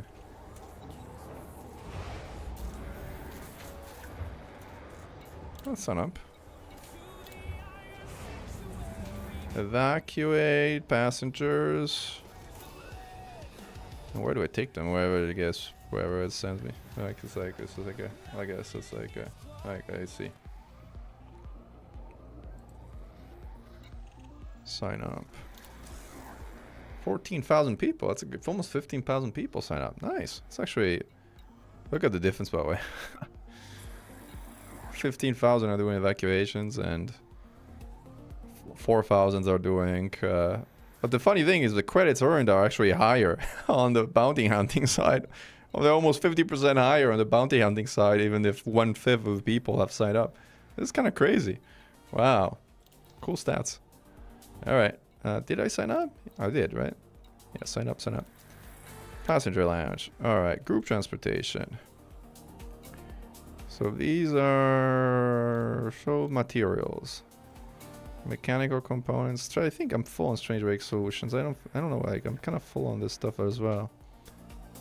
Oh, there is people who want business class cabins. I didn't realize.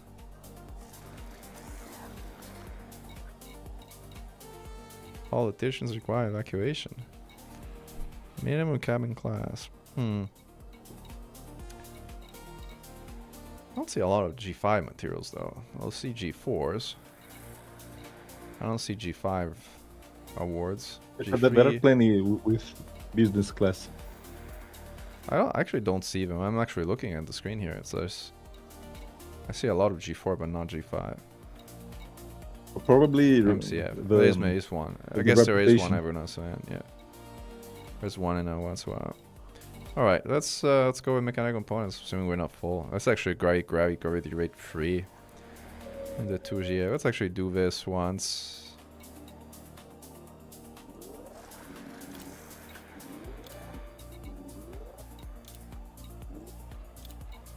These Mark II cabins are so much better than the old ones.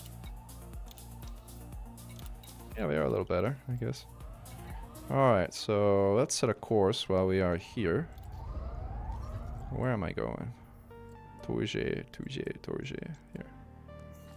Let's actually do a legit delivery first, so we check the box of the community goal, and then we're gonna do another run with a slight detour to the Pleiades. Slight detour. I have heat sinks, might as well use them. Landing coupler disengaged. Keep an eye on your. Did I just bonk into debris? I did.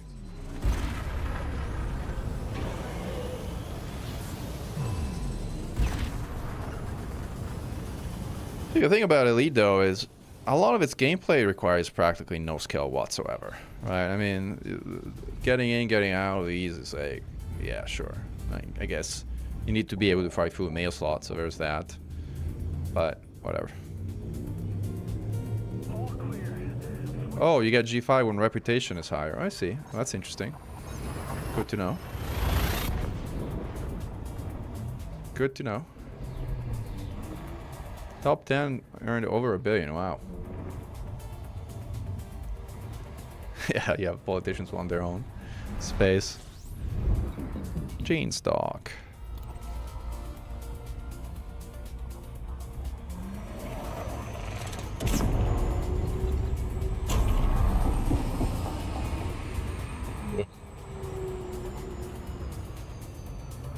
good to have a passenger liner with supercruise overcharge built in, though. That is convenient, I guess. That is one convenience of a ship. That's crazy. 3.7 billion in passenger emissions. Yeah, I mean, I did mention, I don't know if you saw the video I made about money making in Elite Dangerous, fixed swim and others in 2026, but I do mention the community goals pay very well. I should space them. I'm not spacing them, but I am taking them for a ride to a Pleiades, so there's that. Right. Might also replace my FSD booster with a fuel scoop. It's gonna be slow, but it's probably still gonna be faster than having to dock 3 times on the way to a Pleiades. I think we have enough jump range to kind of like. November, Oscar Romeo. Welcome to the station, Commander. Please fly safely. Access authorized. Clear to land at docking bay 03.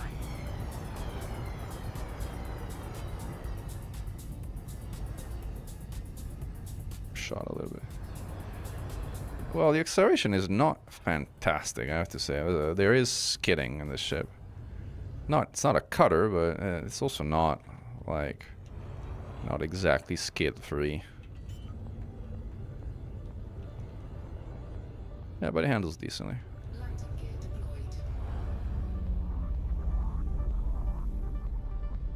It's not bad.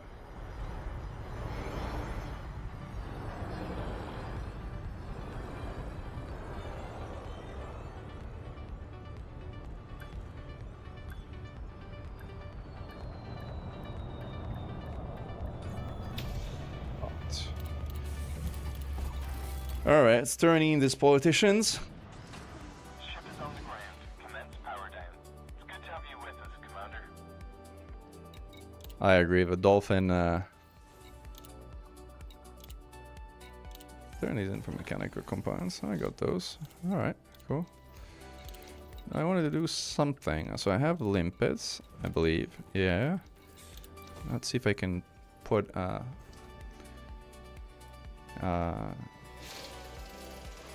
fuel scoop instead of a booster.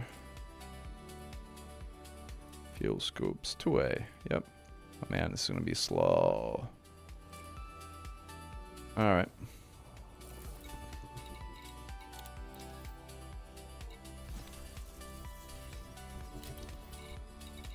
Okay, we are pretty good to go, I think.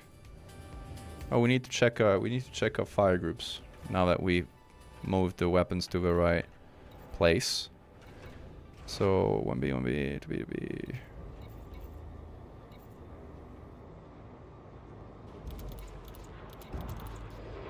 Let's see how they work. Uh-oh, hello.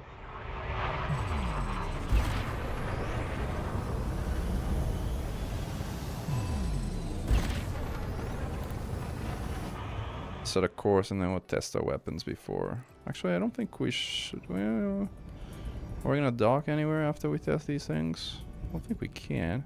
But we do need to test them though, so there's that. So waste a shot or two until we get weapons open. Are we out of yeah, we're out of no fire zone.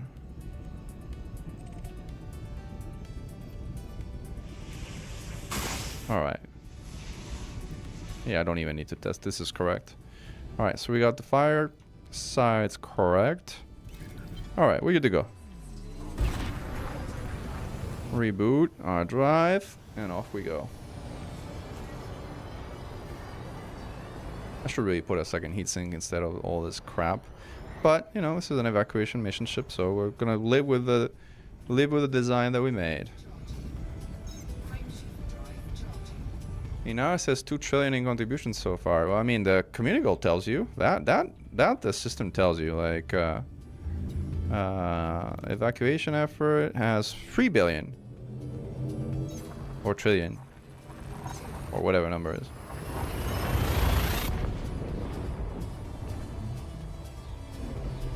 Almost 3 trillion. Or billion. Again, I don't know.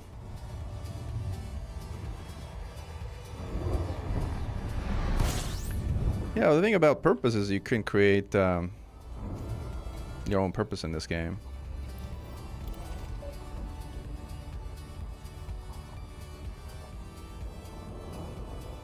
$3 million versions of the website.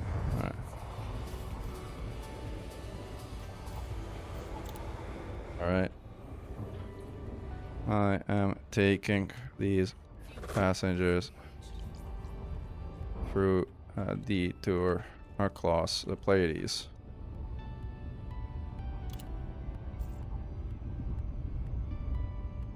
Now we have a fuel scoop, so we can get there and back. You know, it take a little bit to kind of refuel. Yeah, no, it's good to get money while you're doing other things that matter to you.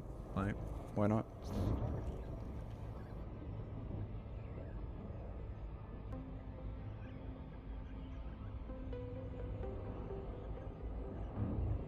Yeah.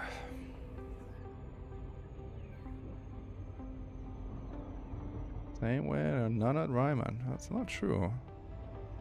There were missions and I got picked up a minute ago. So we gotta improve our reputation to cordial. That's good.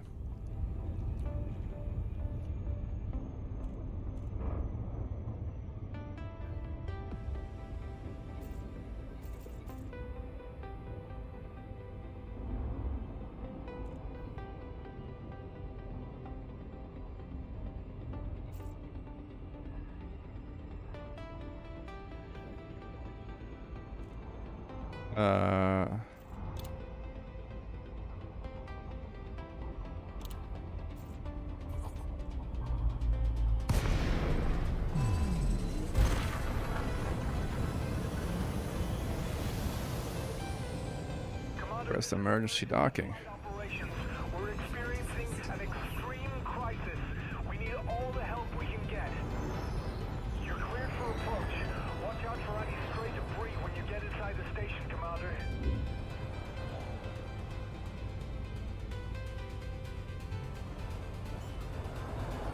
There is a lot of debris. Going a little fast, but it's okay. We can swing it. Where's 20? Oh, right here. High temperature. Proceed with caution. Commander, we're advising all pilots to stay well clear of damage. We're gonna be okay. We're seeing multiple explosions in the inner dock.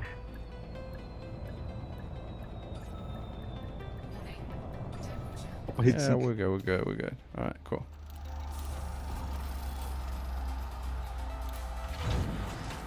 Contact. We're on borrowed time here, Commander. Don't stay here any longer than you have to. I don't know. Let's check out. Let's see if they're available to me. They are available to me. Well, no. They're not available to me. It says minimum cabin class. Like all the econ missions are gone. Now it's only business class. Nobody wants to take the politicians. Nice. So I guess we're not taking anybody. Sorry guys, you want out of here, but you don't like my cabins. I guess you're gonna stay on this burning station. Alright. Oh, they have G5s? No. DWEs, where would I like to take this one? Alright, we're not taking anyone from here, so we gotta go somewhere else. System offline. Can you get limpets here? You can get limpets. Interesting. Cool. Good to know. Does outfitting work? Outfitting also works.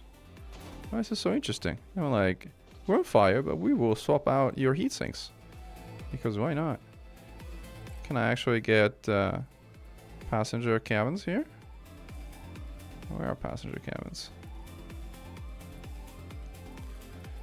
We might not have them. Planetary vehicles. Let's pick one of the things that is, yeah, like, yeah, we don't have them. That'd be too good to be true. Alright, let's get out of here.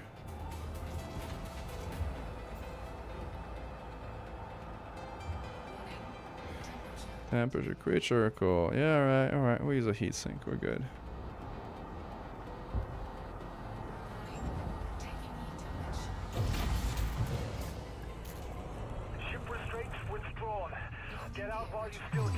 Oh, I still can. I still can. There we go.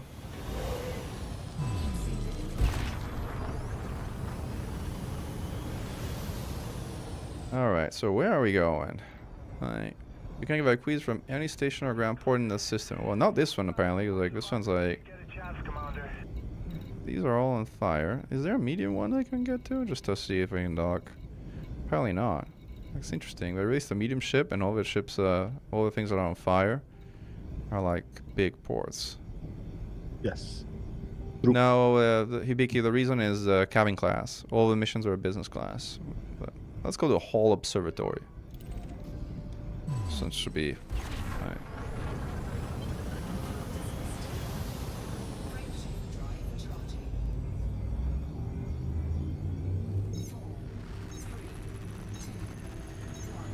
Alright, let's go.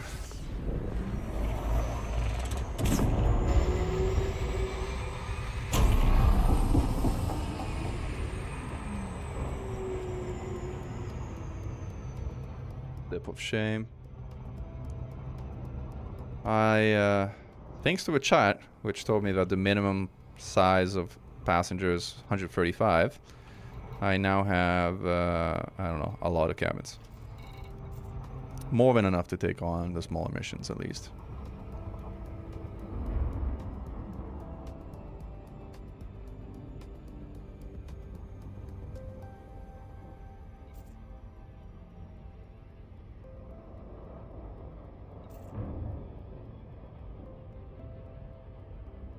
Yeah, I know, BGS sucks, and that's, I think, the system they're going to rework because they know it sucks. And then they mentioned that they were going to rework a major system. I think that's what they're talking about. But, you know, Elite is not just a BGS. Like, BGS is just one component, and I would say in this day and age, a pretty minor component of the game.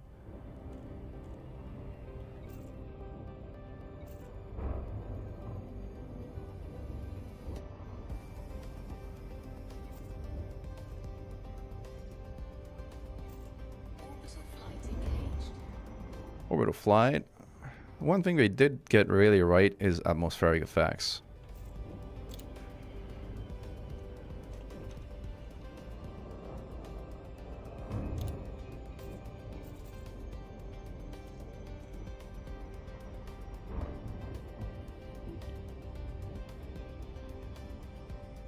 All right.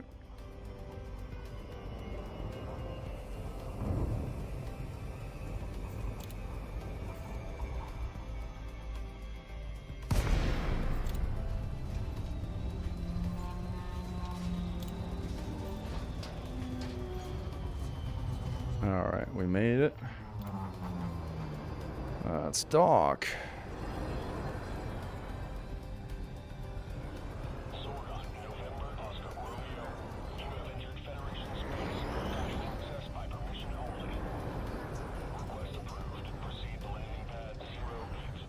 Zero 06, we are proceeding.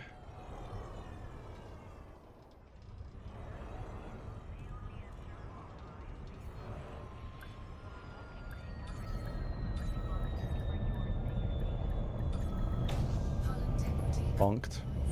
Somewhat bonked.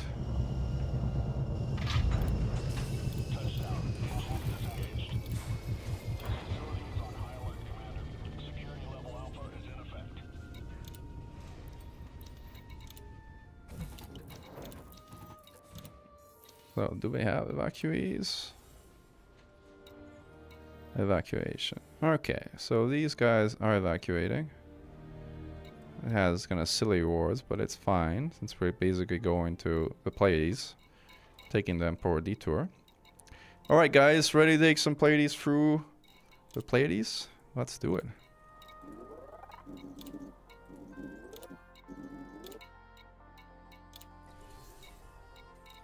Alright.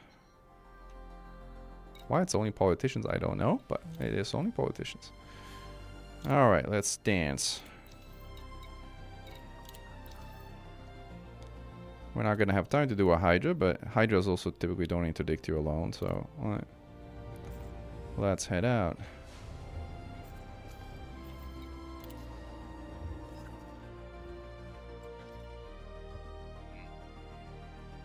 Asterope. Heart of the Pleiades. To refuel a little bit on the way, but it's not too far. It's like 10 jumps. We'll be okay. Off we go. While we do that, check some of my other keyboard settings, since I haven't messed with these for a while. It's good. Don't have a lot of heat sinks, but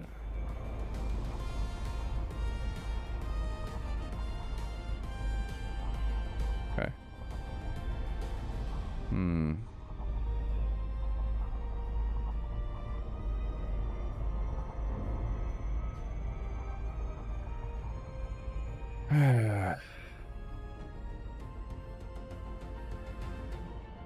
Let's keep going here, setting a course.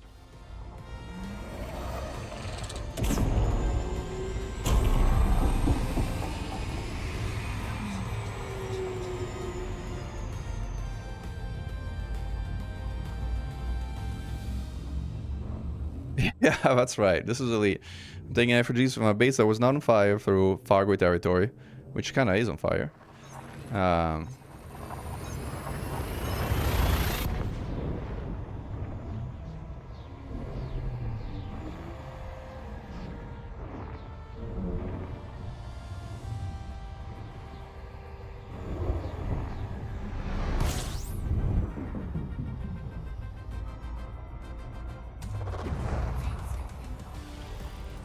That's the thing, like, Fuel Scuba Class 2 is so tiny, so minuscule, that, like, you know, how many jumps are we? 9 jumps, so we gotta refuel, we gotta just sit here and we can chat away, like,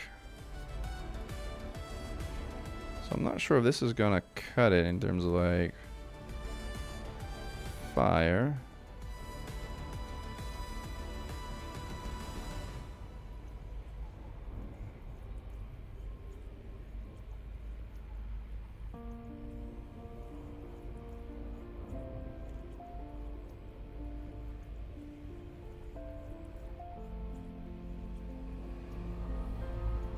Yeah, size 2.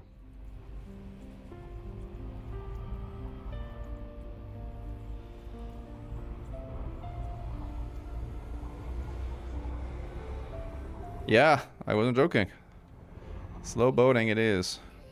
Well, it's 10 jumps. I mean, this ship can do like 3 or 4 jumps, so I just need to refuel for 3 times.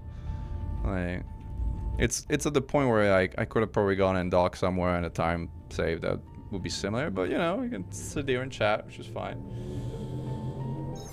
Yeah, you're right. There's probably places to fill up, and I don't know if it's quicker. Like with Super Cruise Overcharge, yeah, it probably is. Yeah, I can bridge fidget spinners or just, you know. Actually, I forgot to turn on the sort of like bot commands guide. There you go, on the top. So you can try things while we do it. I should probably make some commands that are kind of more fun and more interesting and diverse. But I'm kind of learning all that stuff right now, so it's like, it is what it is. The thing is also like, if you refuel a little bit each time, you might just have enough fuel you're gonna get away with, like, you know, getting there without having to kind of like, you know, stop to refuel the whole way. Let's see where it goes.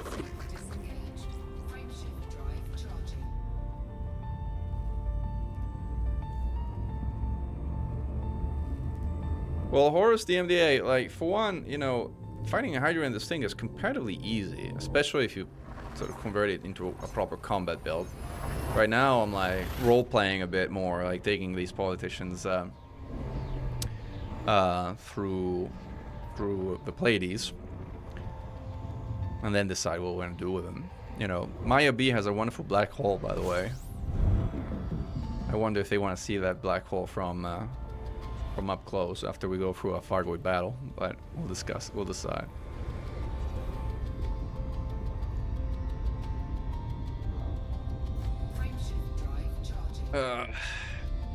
I can fight a Hydra if you want with it, but again, it's gonna be easy, like very easy. Fighting a Hydra with a Panther Clipper loaded down with 1,000 tons of cargo, that's an interesting fight. Fighting a Fargoid in a crappy Type 8 with only small Gauss cannons, that's an interesting fight.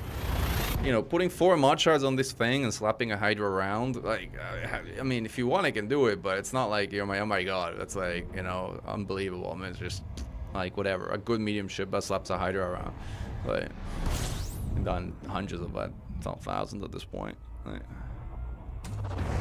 probably not thousands, but probably hundreds, yeah. How many Hydras have I killed in my career? I actually don't know. Be an interesting question. Many is the answer. Many, many, many. Especially if you count the ones in a group. Oh no. Oh, slow boating. Part 2.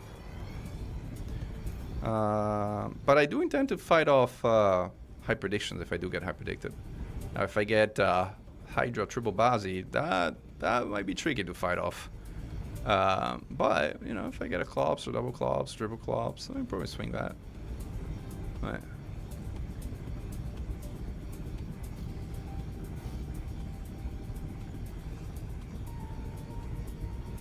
Delete 500 ships per hour. No ships in the game can do that. I wonder how many ships the, like, Railcon that can delete. Like, at least 2 a minute. Probably more. Can you do more than 2 a minute? 30 seconds? Yeah, I can do more than 31, 2 in 30 seconds. Close enough. Well, let's say 3. I think 3 a minute is realistic for a Railcon that. So that's 180 ships an hour. Is that good? Close to your number? What's 500 ships per hour? Yeah, no. No ship can do 500 an hour. I agree. I agree with that statement.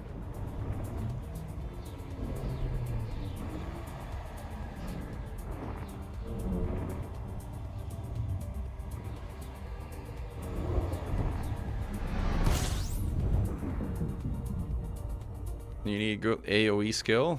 What's AoE skill in the context of Elite?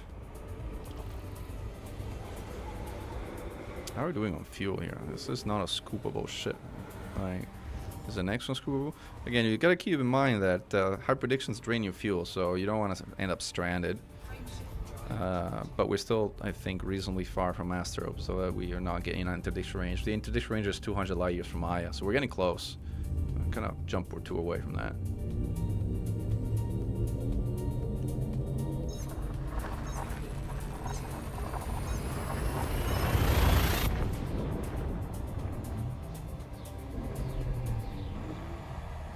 Well, technically, explosive damage does have a higher effect. It's not very large, but it does have a higher effect. Right. Missiles do. AX missiles do too. Right. But it's rare that things are close enough to actually get hit by more than one. So we're 4 jumps away. So I think if we fuel up to a top here, we should be able to kind of like make it all the way through. So yeah, we'll just sit here and fuel. Once we're there, we have our... Actually, our carrier is still parked in near Shindes, so we should probably move our carrier down here. Unless we plan to actually deliver these passengers. I haven't decided yet. Should I deliver these passengers or no? Well, it depends on how much time we have and what happens, I guess.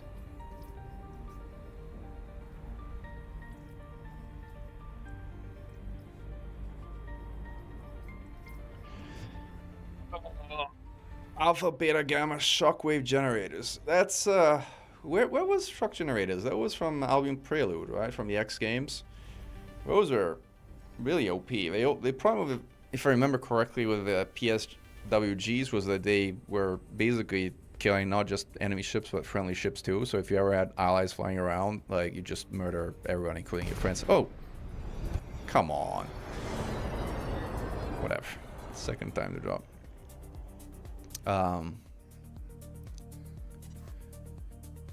AFK ships, I don't know. I mean, AFK ships, I think people make more of a thing out of it than it actually is. I mean, does the AFK in Type 10 exist? Yes, it does. Do a lot of people use it? No, I don't think so. Is it OP and does it break the game? No, it doesn't. Who cares, is my feeling about that one in particular. Driving your ship into a wall is absolute damage. Yeah, right, there's no resistance mod for battle collision armor. That is correct, Xeno Swartz. There are formulas that govern how collision damage works, though. So And it's also different if you hit immovable object like a station, or if you hit a movable object like Interceptor. a Fargoid, for instance. Basically, the heavier you are and the lighter the object you hit is, the more damage they take and the less damage you take. Which just kind of makes sense, you know. If like a freight train hits a bicycle, the bicycle has it worse, typically. So it's pretty similar here. Like if you try to ram a Hydra with an Imperial Courier, you're gonna end up stopping dead in your tracks. If you try to ram a Hydra in a B-rated Beluga, you're gonna... Oh, come on. I'm like, you're not paying attention. I'm looking at the chat now. If you try and ram a Hydra in a B-rated Beluga, you're gonna send it flying, you know, to the outside of a galaxy. So...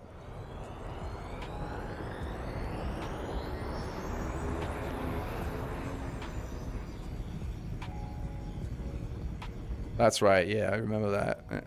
Shockwave generators were just, you know, too AoE. So yeah, I mean, ultimately, if you think about collision damage, and if you think about, yeah, it's going terrible, I know, that's really bad, but it's fine.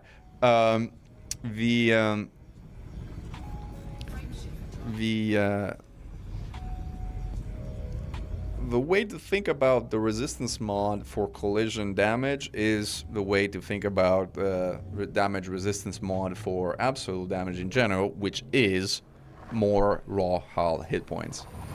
Like, stacking raw hull hit points protect you from absolute damage, just like stacking thermal resistance protects you from thermal damage. So depending on what you expect to face. Hey, Commander Lord Shax, welcome to the stream.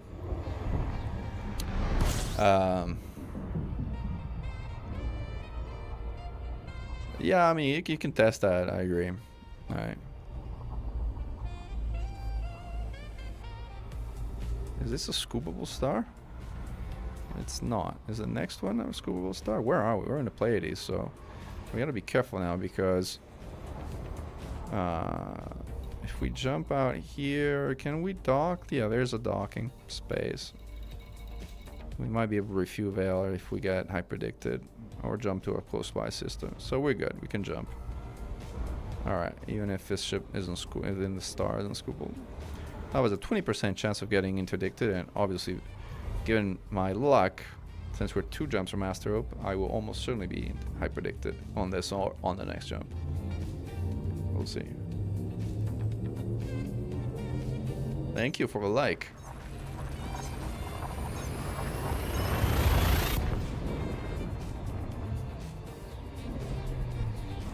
What would you want the next week to be, your own, maybe niche, to have? You mean, by week, do you mean the next ship?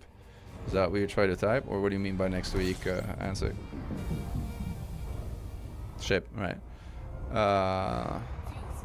Yeah, no, I appreciate it, Lord Shax.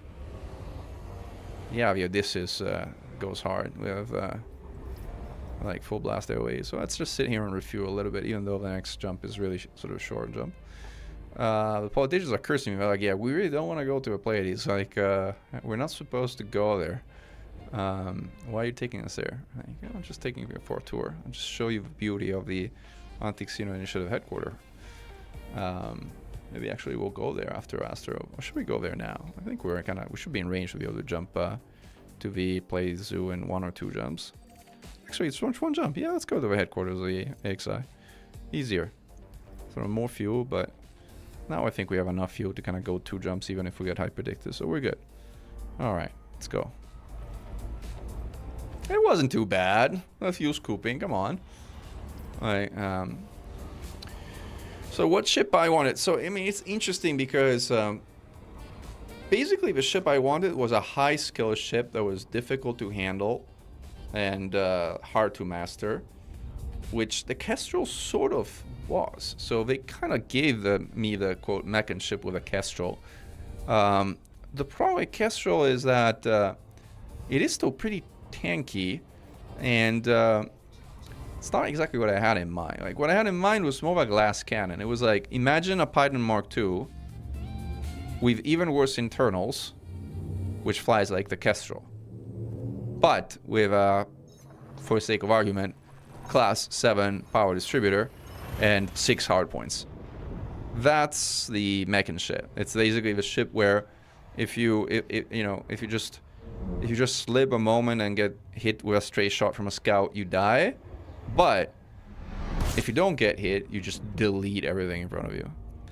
Alright, so we got here. We didn't got hyperdicted a single time on the way here. So, you know, if Fargoids don't come to us, we'll go looking for Fargoids, I guess.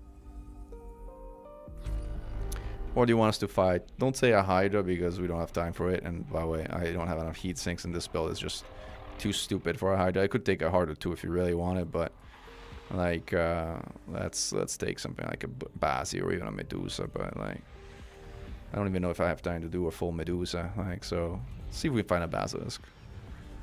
Sure, the politicians will be happy to see a Basilisk. If there was one, which is always a bit of a question mark. We might have to go to Stereopy. This could be a Basilisk. It could also be nothing. I don't think it is. Problem with like colonization and the Pleiades Zoo is that we kind of run out all the Fargoids. So there's barely any left. So we might have to go to Stereopy if that 6 is not a Bassi, unless there's a guaranteed one here. This is Scouts. This is maybe a Hydra, maybe not. This is another maybe Hydra. This is Scouts. This is a maybe Clops, a maybe Hydra. Alright, let's roll that 6 and see if we get a Basilisk there. If not, we'll go Stereopy. Or Steropy. I can never pronounce it. It's Asterope and Steropy? Steropy? Steropy 2? Is that how you pronounce it?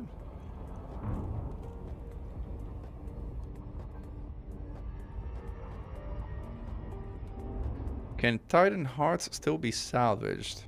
I'm not sure what you mean with Titan Hearts, Lanrier. Anyway, welcome back to base and thank you for your service. I don't know what you mean with Titan Hearts. Titans don't have hearts the way Fargoids have hearts. If you mean Titan Hearts... Oh, you mean Titan Drives, maybe as Hibiki said. Yes, you can get those at Titan Graveyards. For example, at the one orbiting Sol 3, certain planet called Sol 3, which you may know as Earth. You'll find them trolling there. They're rare, so they don't spawn often, but they do spawn. So if you stick around long enough, they will eventually spawn. It just may take a time, like quite some time to find them. You wouldn't go into battle with 1/6 or a fuel tank. Yeah, but you also probably wouldn't go into battle with a passenger liner. And you probably also wouldn't go to battle with a single heatsink. And you probably also wouldn't go to battle with a passenger carrying ships. There's a lot of things you wouldn't go into battle with, which we're going to battle with. So that won't be okay. We will be okay. Especially if this is a Basilisk. Or if this is either a Basilisk or it's an empty instance with a sensor or probe. This is not going to be an instance where scouts show up based on where we put the scanner.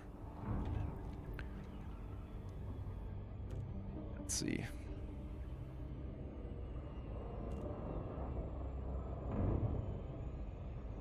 Could also the first out of a Hydra show you how we can do it. Like with a single heatsink. We need more heat sinks. If we're gonna do a Hydra, we need at least a second heat sink, probably free. Probably free. On basic ammo, probably free. We can do it if you want. People are saying do it. I'll do it. I'll show you I can do it.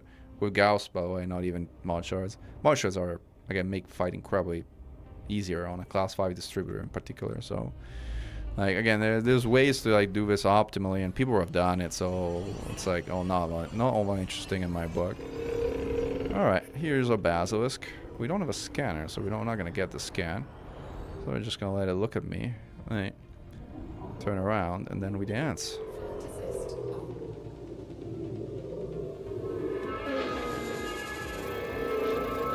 Oh, hello there. I have my politicians on board. There they are. Hello, politicians. I wanted to show you this friend of mine. What do you think? Wow, the conversion on this ship is really bad. As in really bad. I gotta get some range to actually even be able to hit something with it. Alright, well, let's dance, boy. I think we should try diplomacy. Diplomacy?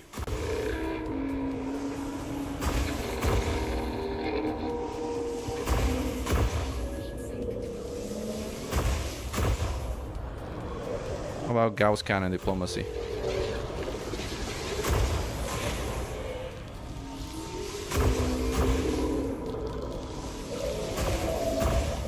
If you do a wobble at 1.5 kilometers, you kind of can hit it, but like barely.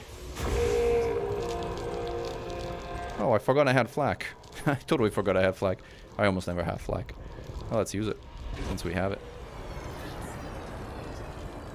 We're out of heatsink ammo, by the way. This is why we need more heatsinks for... Oh, I forgot this guy's now in lightning chase mode. Well, that's...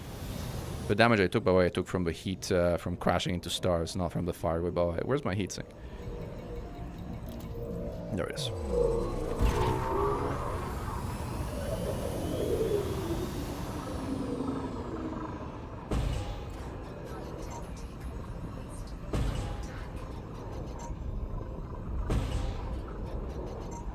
Gonna launch another swarm after this one is destroyed because of a so-called banked swarm mechanic. So now it's gonna launch another swarm. There it is.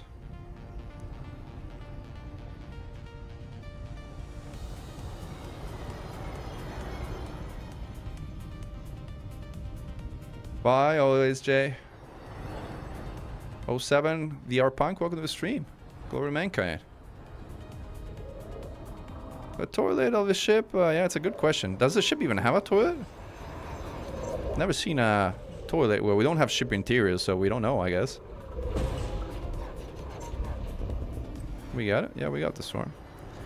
Now, the only thing is, I don't have a scanner, so I actually don't know. Did we not get... Oh, synthesis failed because we got hit by a swarm earlier. Alright, fine. Hi, Basilisk. Oh, wow. I was looking at the chat and I got hit in the face. It's a good chance to make us use our repairs. Fuel reserves at 25%. More than enough. More than enough.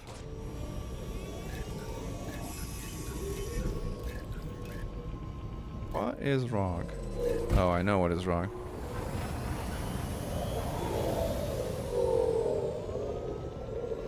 I screwed up my pips macro, so now I'm like basically setting my engine pips macro sets my pips to weapon instead. That's why I'm like going far slower than I thought I was going. And my synthesis got cancelled again. Let's check how my modules damage are doing. I think, again, this is heat damage. See how distributed it is? This is heat damage from crashing into stars. On my way here. Alright, we're back at 100% heat. Did the shield of this thing go down? I don't know what the timer was. I lost track of time. Alternative destination. What? And the Wathi Parent system? No. We're going to a Pleiades. Alright. Do you refrain on touching your rolling flying 100% FA off? No, I don't. I roll just fine. I mean, you see it on the top right of the screen. You can see my controls. This is roll. Like, I definitely do roll, especially because, like, pitch matters a lot. Do you think we can fire now or no? This is bad insertion anyway, so no, we're not doing it on this insertion. Get some distance range and reinsert.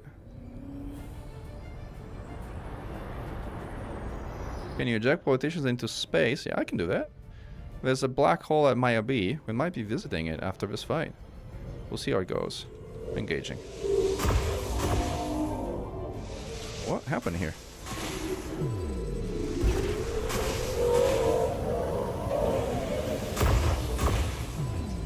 Have to boost orbit this thing now.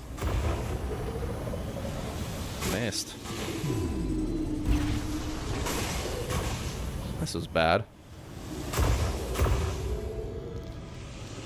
Gosh, it's not pitching. It's really not pitching up. And I can't have my pips macro doesn't work. Oh man. This was bad. And now I'm gonna joust it. I'm out heat sinks. I'm gonna take a lot of damage, but at this point I have no choice but to face tank it.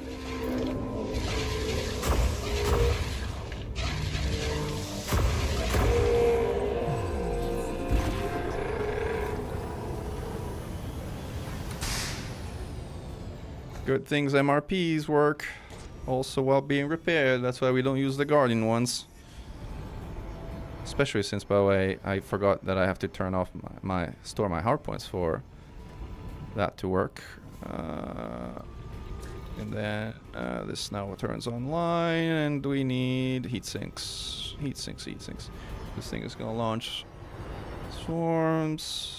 While it's launching swarms, we might be able to fix our macro so that we can actually get pips into engine when we need them, which would be handy.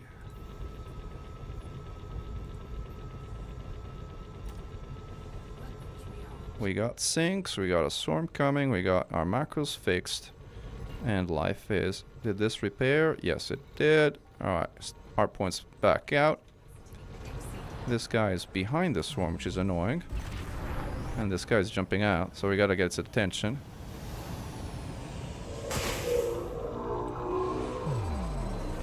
We got its attention. Maybe a bit too much of its attention. But we're good. Ouch. Ouch. It hurt. Note how I only fire immediately after the swarm changes direction, because that's the time where you can reliably predict its destination. Done. Boom. 3 shots. Not bad. Oh, we got pips. Now work. Finally.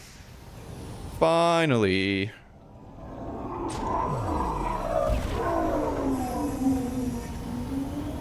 Yeah, mouse and keyboard.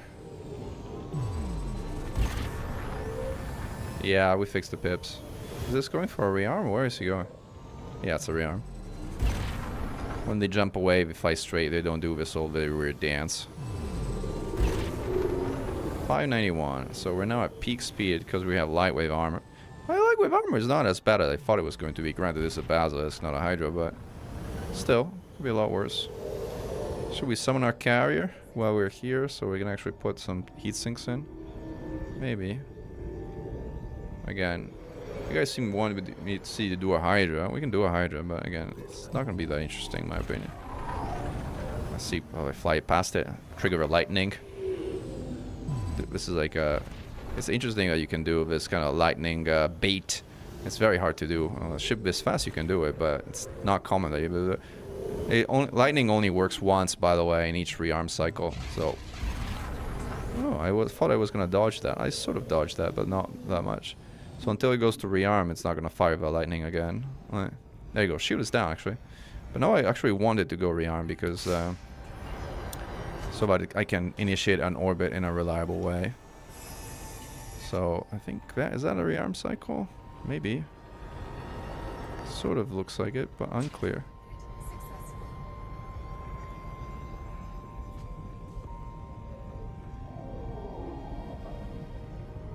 Alright, let's dance, buddy. Let's dance. I have sinks, I have pips, we fire. Yes, you're taking hits. That is a true fact. We're not in a great range, but considering how bad the convergence is on this ship, being a bit... This is bad. Now we have to boost for sure.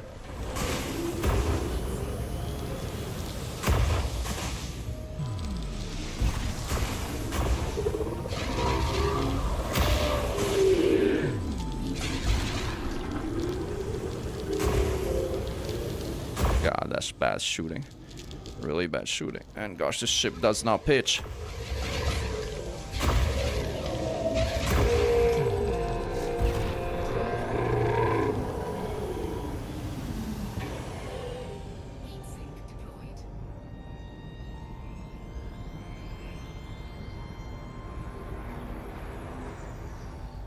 Did it launch the swarm already or no? We have a shutdown field neutralizer on the ship, which means we can trigger the shutdown field if we want. That's kind of convenient. Heat sinks again. Where is this guy? There he is. Let's not launch the swarm again. How are we doing on everything? Everything's looking good. We've got everything charged. We got everything we need. Life is good. I am flying a bus. That is true. Where's the flak here? They're gonna reverse at max acceleration right now.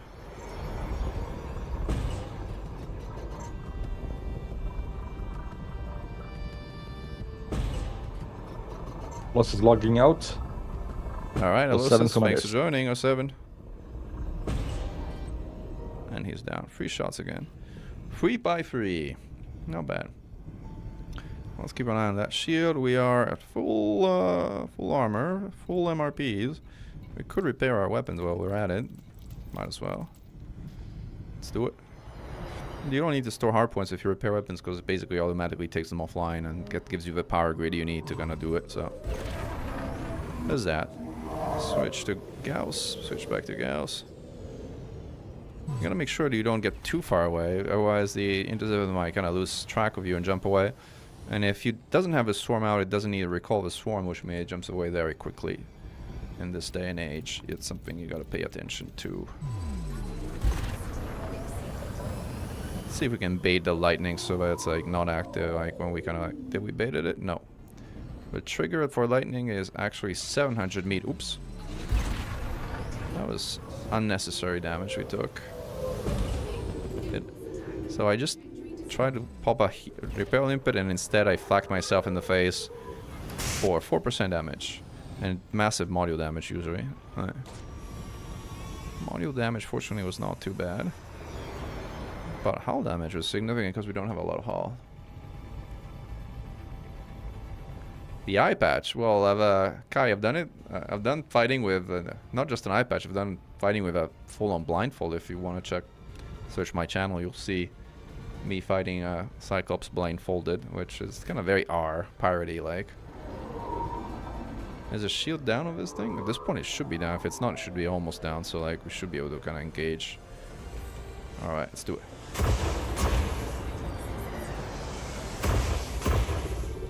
Ah.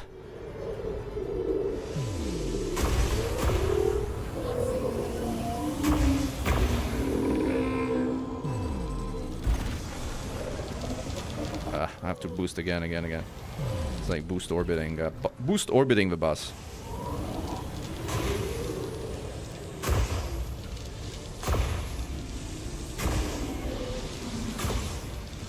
We're doing very little damage at this range, but at least the convergence is good.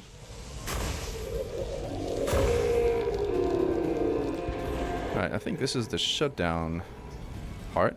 Should we trigger it? Since we have it, might as well make use of a shutdown field neutralizer. Come on, shut me down, buddy.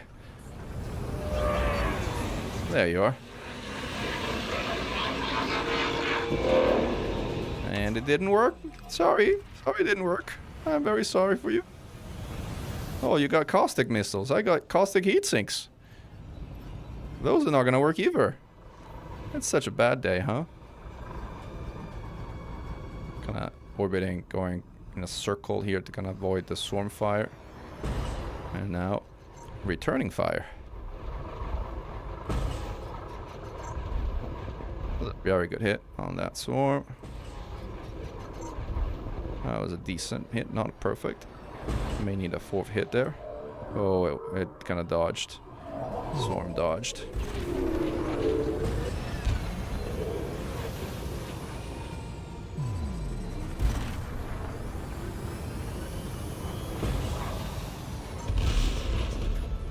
Did I manage to hit myself with that shot? That was not easy to manage to hit myself with that shot. I'm orbiting in a very weird trajectory, which is why hitting that swarm proved a little more challenging than usual.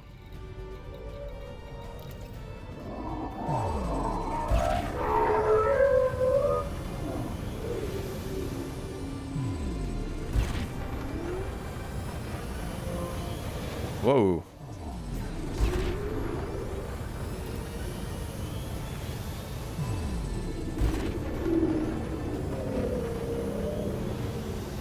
Fargoid Basilisk are very fast, but their acceleration is no better than a typical interceptor, so you often can beat them on speed, but you often can beat them on acceleration instead.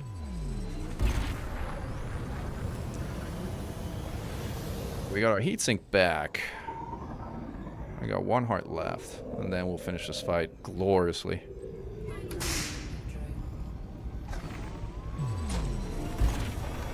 Is it going to rearm? I think that's a rearm. Hello, buddy. Woo!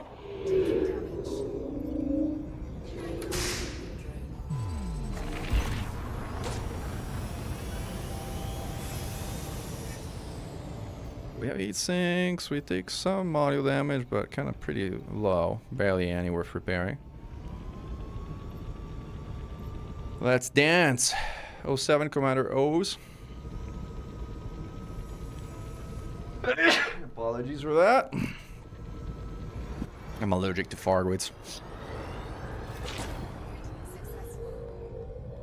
The shield should be almost down, so let's dance. Let's dance. Oh, it's going to rearm. That's actually a good angle to start the orbit.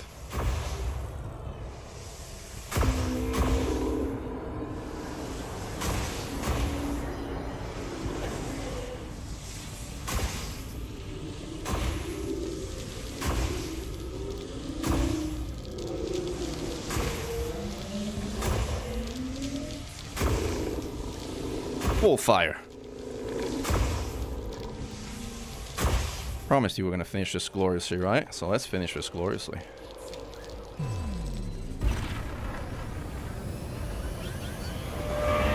Oh, missed. I gotta trust my judgment and do this and fly assist off.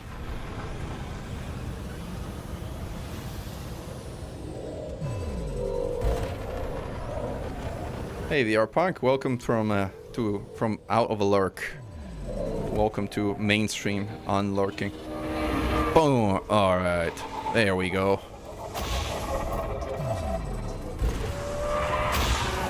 Yeah, baby! Ram to death! Ooh. 5% hull left. Not a smart thing to do. Really a dumb thing to do. But whatever. I told you we're gonna finish this gloriously, and we did. Politicians are calling their lawyers, you're saying?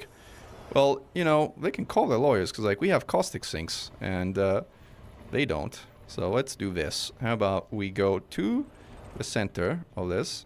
We might actually pick up the heart, since we have corrosive resistant cargo racks. We might as well do it. I just need to map my heat sink to some fire group so that I don't... I can actually fire it when I need to fire it. Where's my caustic sink launcher? Where is it? Here it is.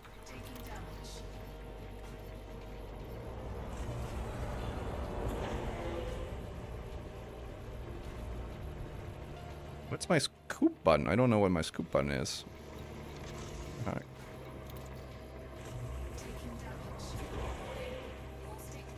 Alright, that was really dumb.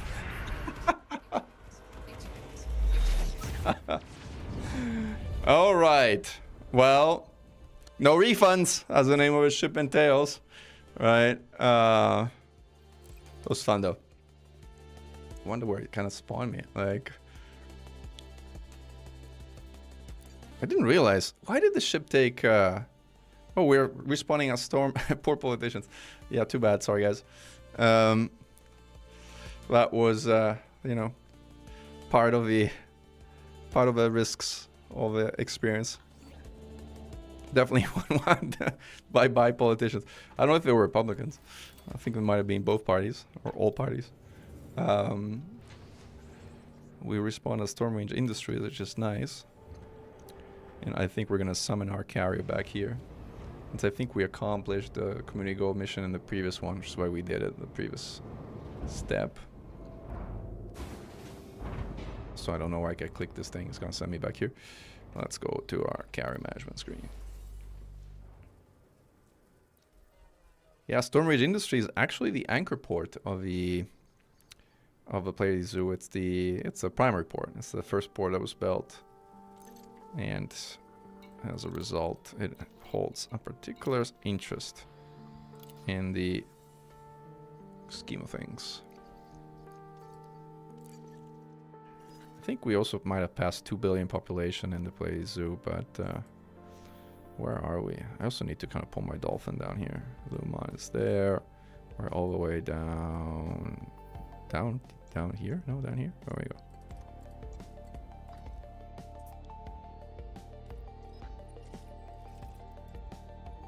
Lady Sector A6. Alright, jump requested. Yep.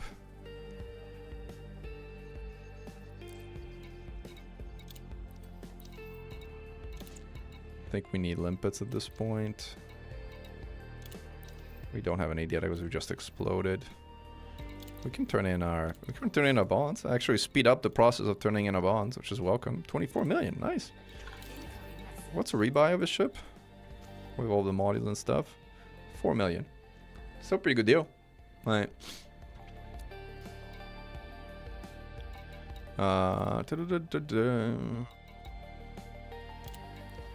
Don't think I have any other business here while I'm here. Alright, let's dance again. I saw you send a note about Titan Drive components. In order to find Titan, jump to any Titan graveyard. That's correct. Fly around collecting manufactured materials, looking for TSCs. Don't collect by storage capsules because size will hunt you down. That's correct. You should be able to find 2 in around 45 minutes. Yep, that's really dependent on luck, but it's true. And yes, you can have a lot of those for sure. Yeah, no, I agree. I think another trick, if you're really looking for Titan Drive components, is to filter out everything else. So every other free-floating material, just filter it out. So that when you get a white blip... What? Well, it's kind of dark in here, I guess. Threat 10 station. Again. This time it didn't explode me, though, which is like an improvement over last time. Again, I need night vision. Imagine getting myself stuck in here. Funny, when I get stuck, I turn on my landing gear, and my landing gear kind of allows me to get unstuck somehow. How did I manage to get myself stuck in Arian Station so badly? I'm actually really stuck here. Like, look at this. Can't even see how it is, but I am not moving out of here. I'm completely stuck inside the station's antenna or something. Maybe if I go backwards. Flight assist off? Yeah, flight assist off did it. Flight assist off is always the answer. There you go. And we are free of Aaron's curse. Now, where is our station going to show up? Next to the Event Horizon. Event Horizon is our squadron carrier. You guys see squadron carriers in game already? For those who haven't played in a while, those are really remarkable things. Well, let's hop there since it's like next to our destination anyway. Amazing flying, yeah, thank you. Thank you. Yeah, yes, definitely.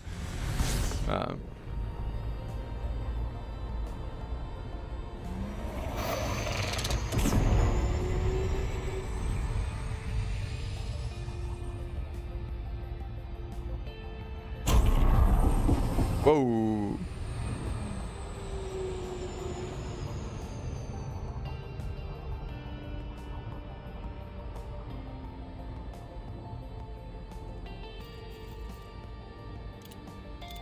Contract cancelled. Go figure. With the destruction of your shipment, I lost multiple political allies.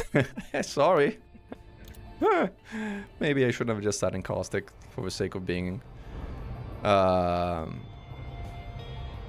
the sake of being funny.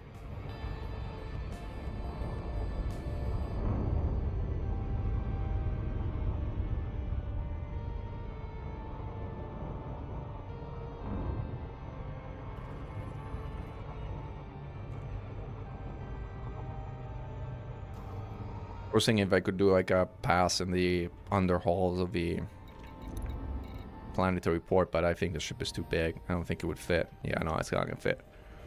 It's too big to go through a tunnel. It's still a medium ship, but it's too big for tunnel duty. Kind of like how it looks though. Looks like a combat hauler. You know what I think, guys? I don't think this was originally designed as a cabin ship at all. Well, I mean, the lights here suggest that there's cabins, right? But my hunch is this was not originally designed as a I think they refitted some ship they were planning to use as like a hauler of some kind or something. I'm guessing. I have no inside information. I'm not talking out of a place of competency. I'm talking out of a place of speculation. There's the event horizon.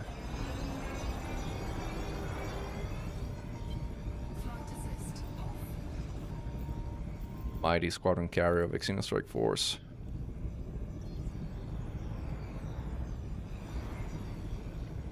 I would see if this one appear. They're like, uh-oh. Docking protocols, Commander. I did not save this one. So whoever said that the ship can break, well, it can break, but it's not a cutter, but it's also not a Kestrel. Right. Like, this is the max tricord breaking I can do, and it's not a lot, actually.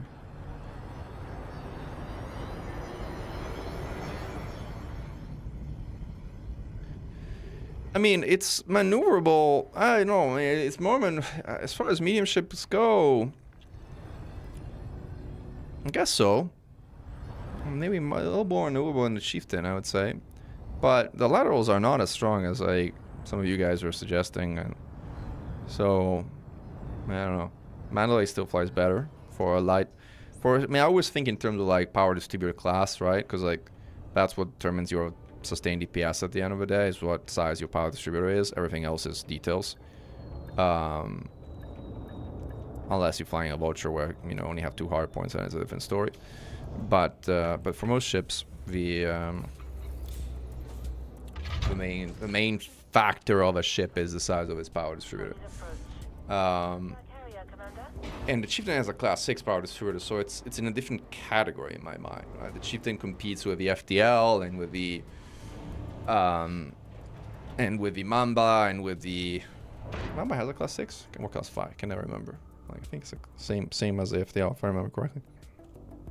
Oh, did I press launch? I didn't want to press launch. I want to kind of like go and show you around the squadron carrier bridge, but actually let's do that without. Let's do it the faster way, so we kind of log out and log back in. It's going to be faster anyway.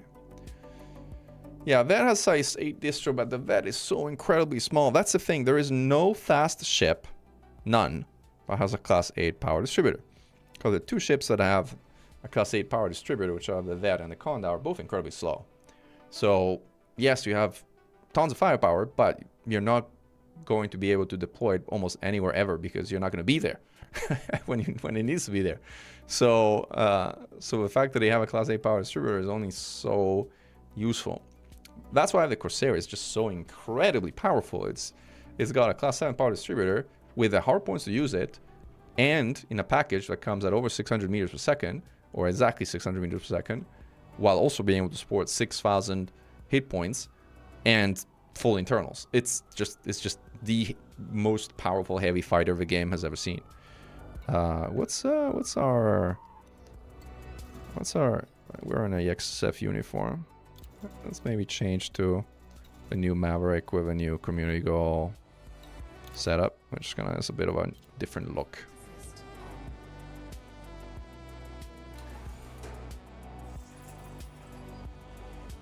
Yeah, I don't know about the firepower of a Corvette being wanted. I think what's wanting is the speed of a Corvette. It's like, that's deeply wanting.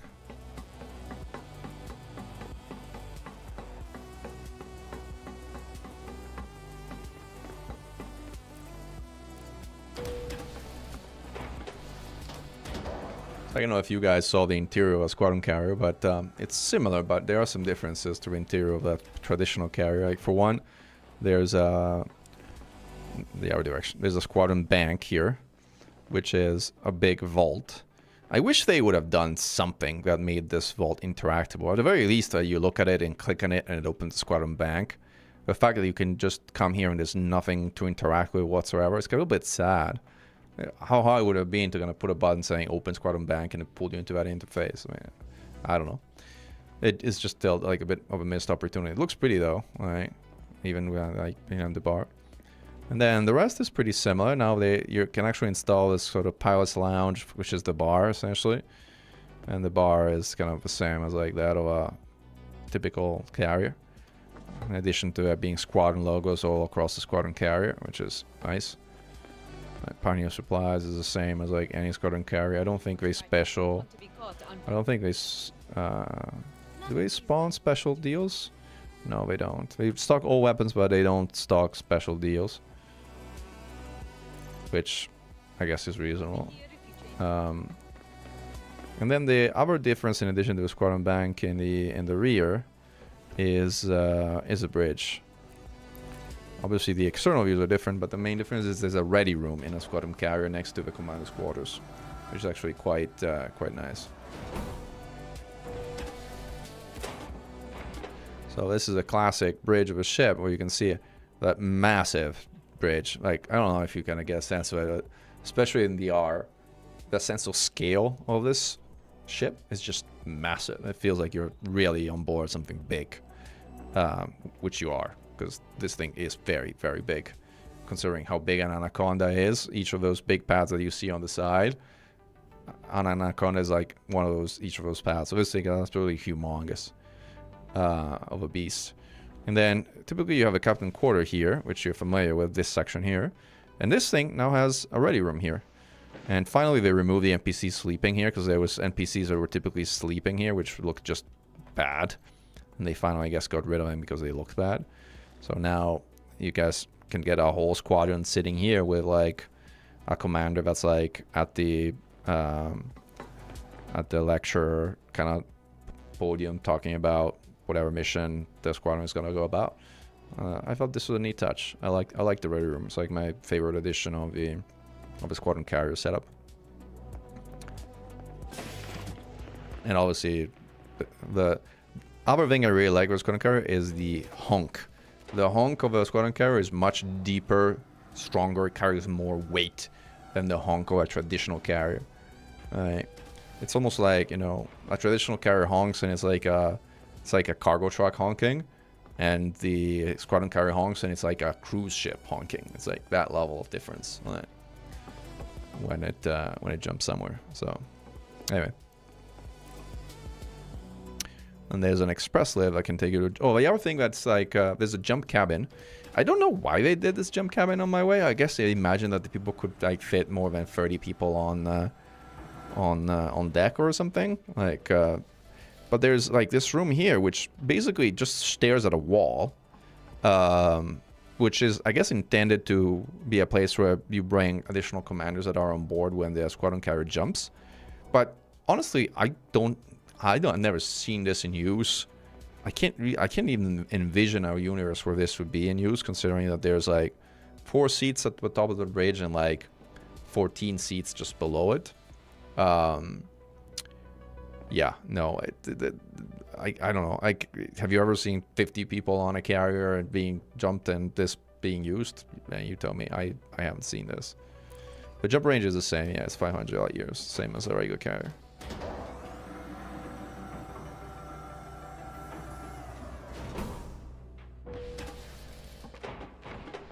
Yeah, and you can technically do a one-person squadron and have a squadron carrier yourself, but honestly, I mean, it's not that much more useful than a regular carrier, and it's a lot more expensive. So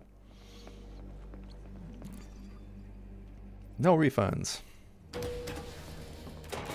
you're willing to grind the 25 billion plus another 10 or so to outfit it by yourself, sure, knock yourself out. It's a lot of grinding though, especially now that Orpheus bounties are kind of gone. And this is the famous sort of access to the side of the ship that they were promising, which I think is a sort of nudge to ship interiors that they were hoping, I guess, made commanders who were begging or imploring for ship interiors happy. I don't know how you feel about it. So I'm like, you know, I guess better than nothing, but okay. I'm not sure this was like what people meant when they said they wanted ship interiors. But, you know, again, it's like a nod. It's like a gesture that goes in a nice direction. So why not? Flight assist off. Yeah, gaslight for shipping tours. No.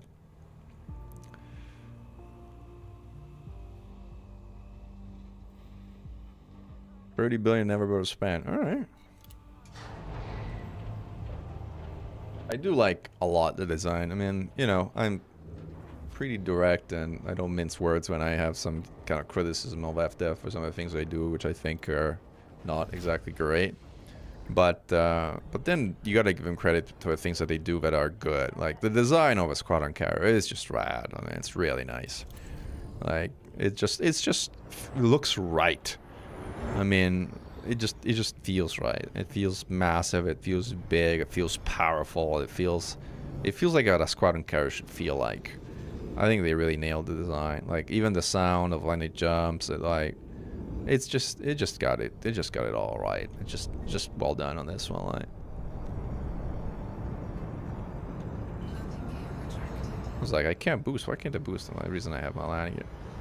And like also like the sight from behind is like really impressive. I think is the word that comes to mind. Oh, a small carrier for operations. That looks like cool, like a tactical carrier of some kind. That'd be pretty nice. You know where Event Horizons jump to? Right now it's not jumping anywhere. At least I don't think we've set a jump course. And we're pretty liberal in permissions. Like pretty much anyone who's like reached the basic rank in the Xeno Strike Force has permissions to jump the carrier wherever you want. We generally talk about it, but I don't think we ever said no, don't jump the carrier there ever. So, oh, Vanoa's here. Well, let's head back to Vanoa.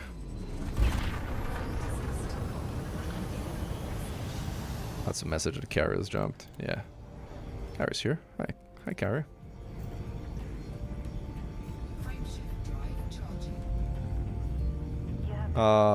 Is it Interstellar? Like is it a joke about the bookshelf? I guess. Like or something like that.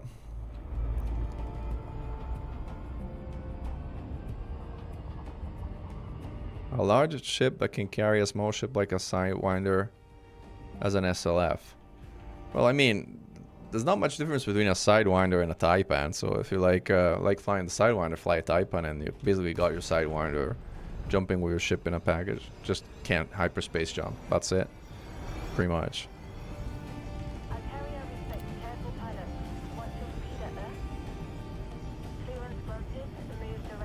Gotta get our dolphin back, by the way. We should have left park in Shinrarta.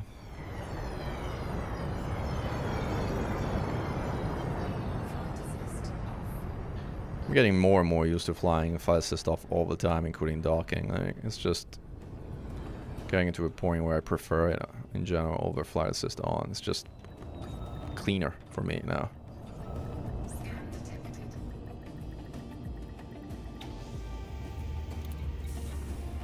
Alright, let's get our dolphin back.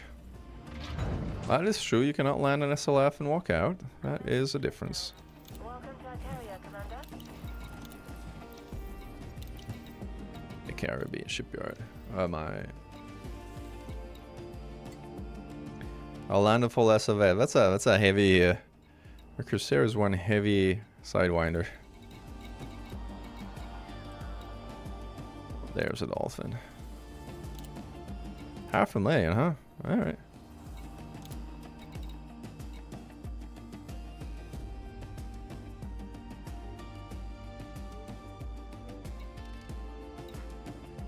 There was something I wanted to do.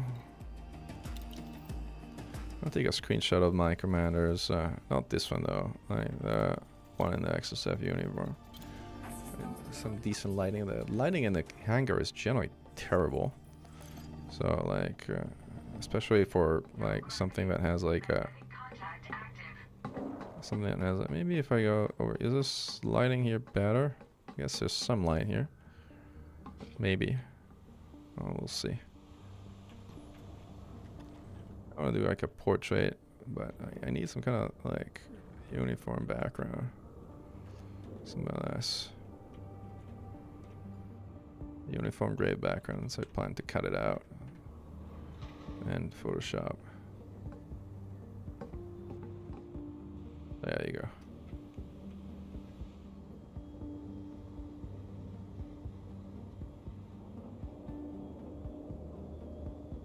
So you can do it. So I actually cut out my feet.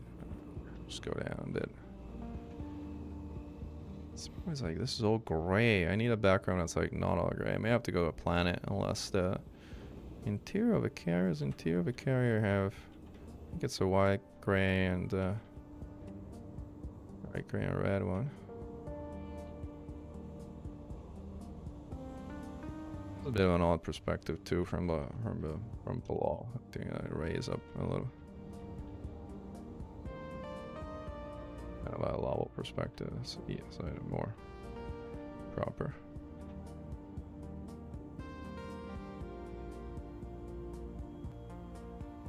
Let's go interior camera and see if we find a white background for a couple of screenshots.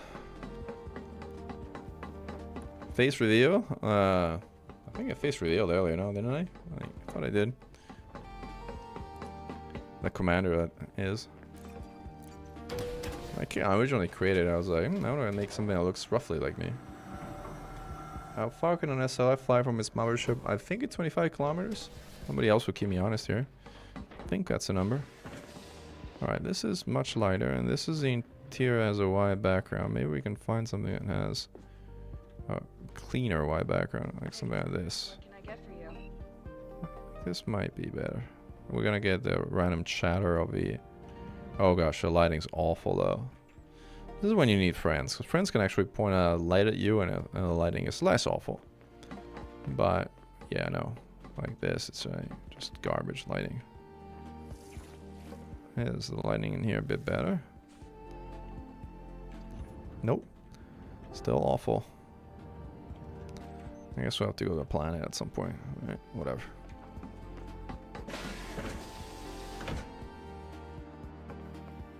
They're gonna escape pod.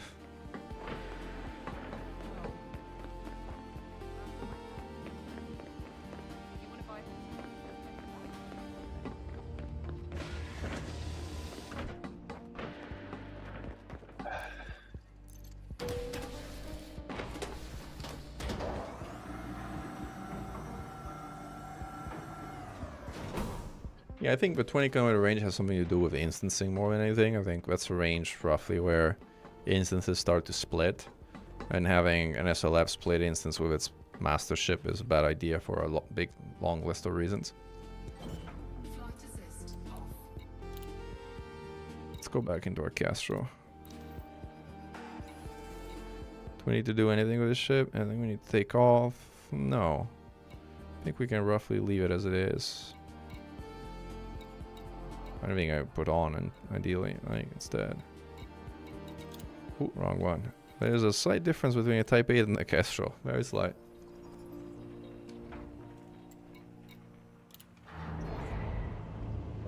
Hey Tarif. I think we'll be wrapping up soon, so I appreciate you offering to join, but we've been going at this for a while, so I think almost 3 hours approaching the NOS stream. Yeah, actually I think this is a good time to cut it off before we sort of start doing some other shenanigans that going to take another kind of significant amount of time. Guys, thank you for joining. I really appreciate the conversation, partnership, dialogue, suggestion, hints. I learned a ton, as always I do, from people on the stream, so thank you for sharing your thoughts and suggestions and idea, and for example saving me the trip of actually heading to the community goal site without enough passenger cabins, you know, that kind of stuff. It's a great community because like people look out for each other exactly in that way, and I really appreciate you all for that, so thank you. And glory to mankind. Come on, I'm making out.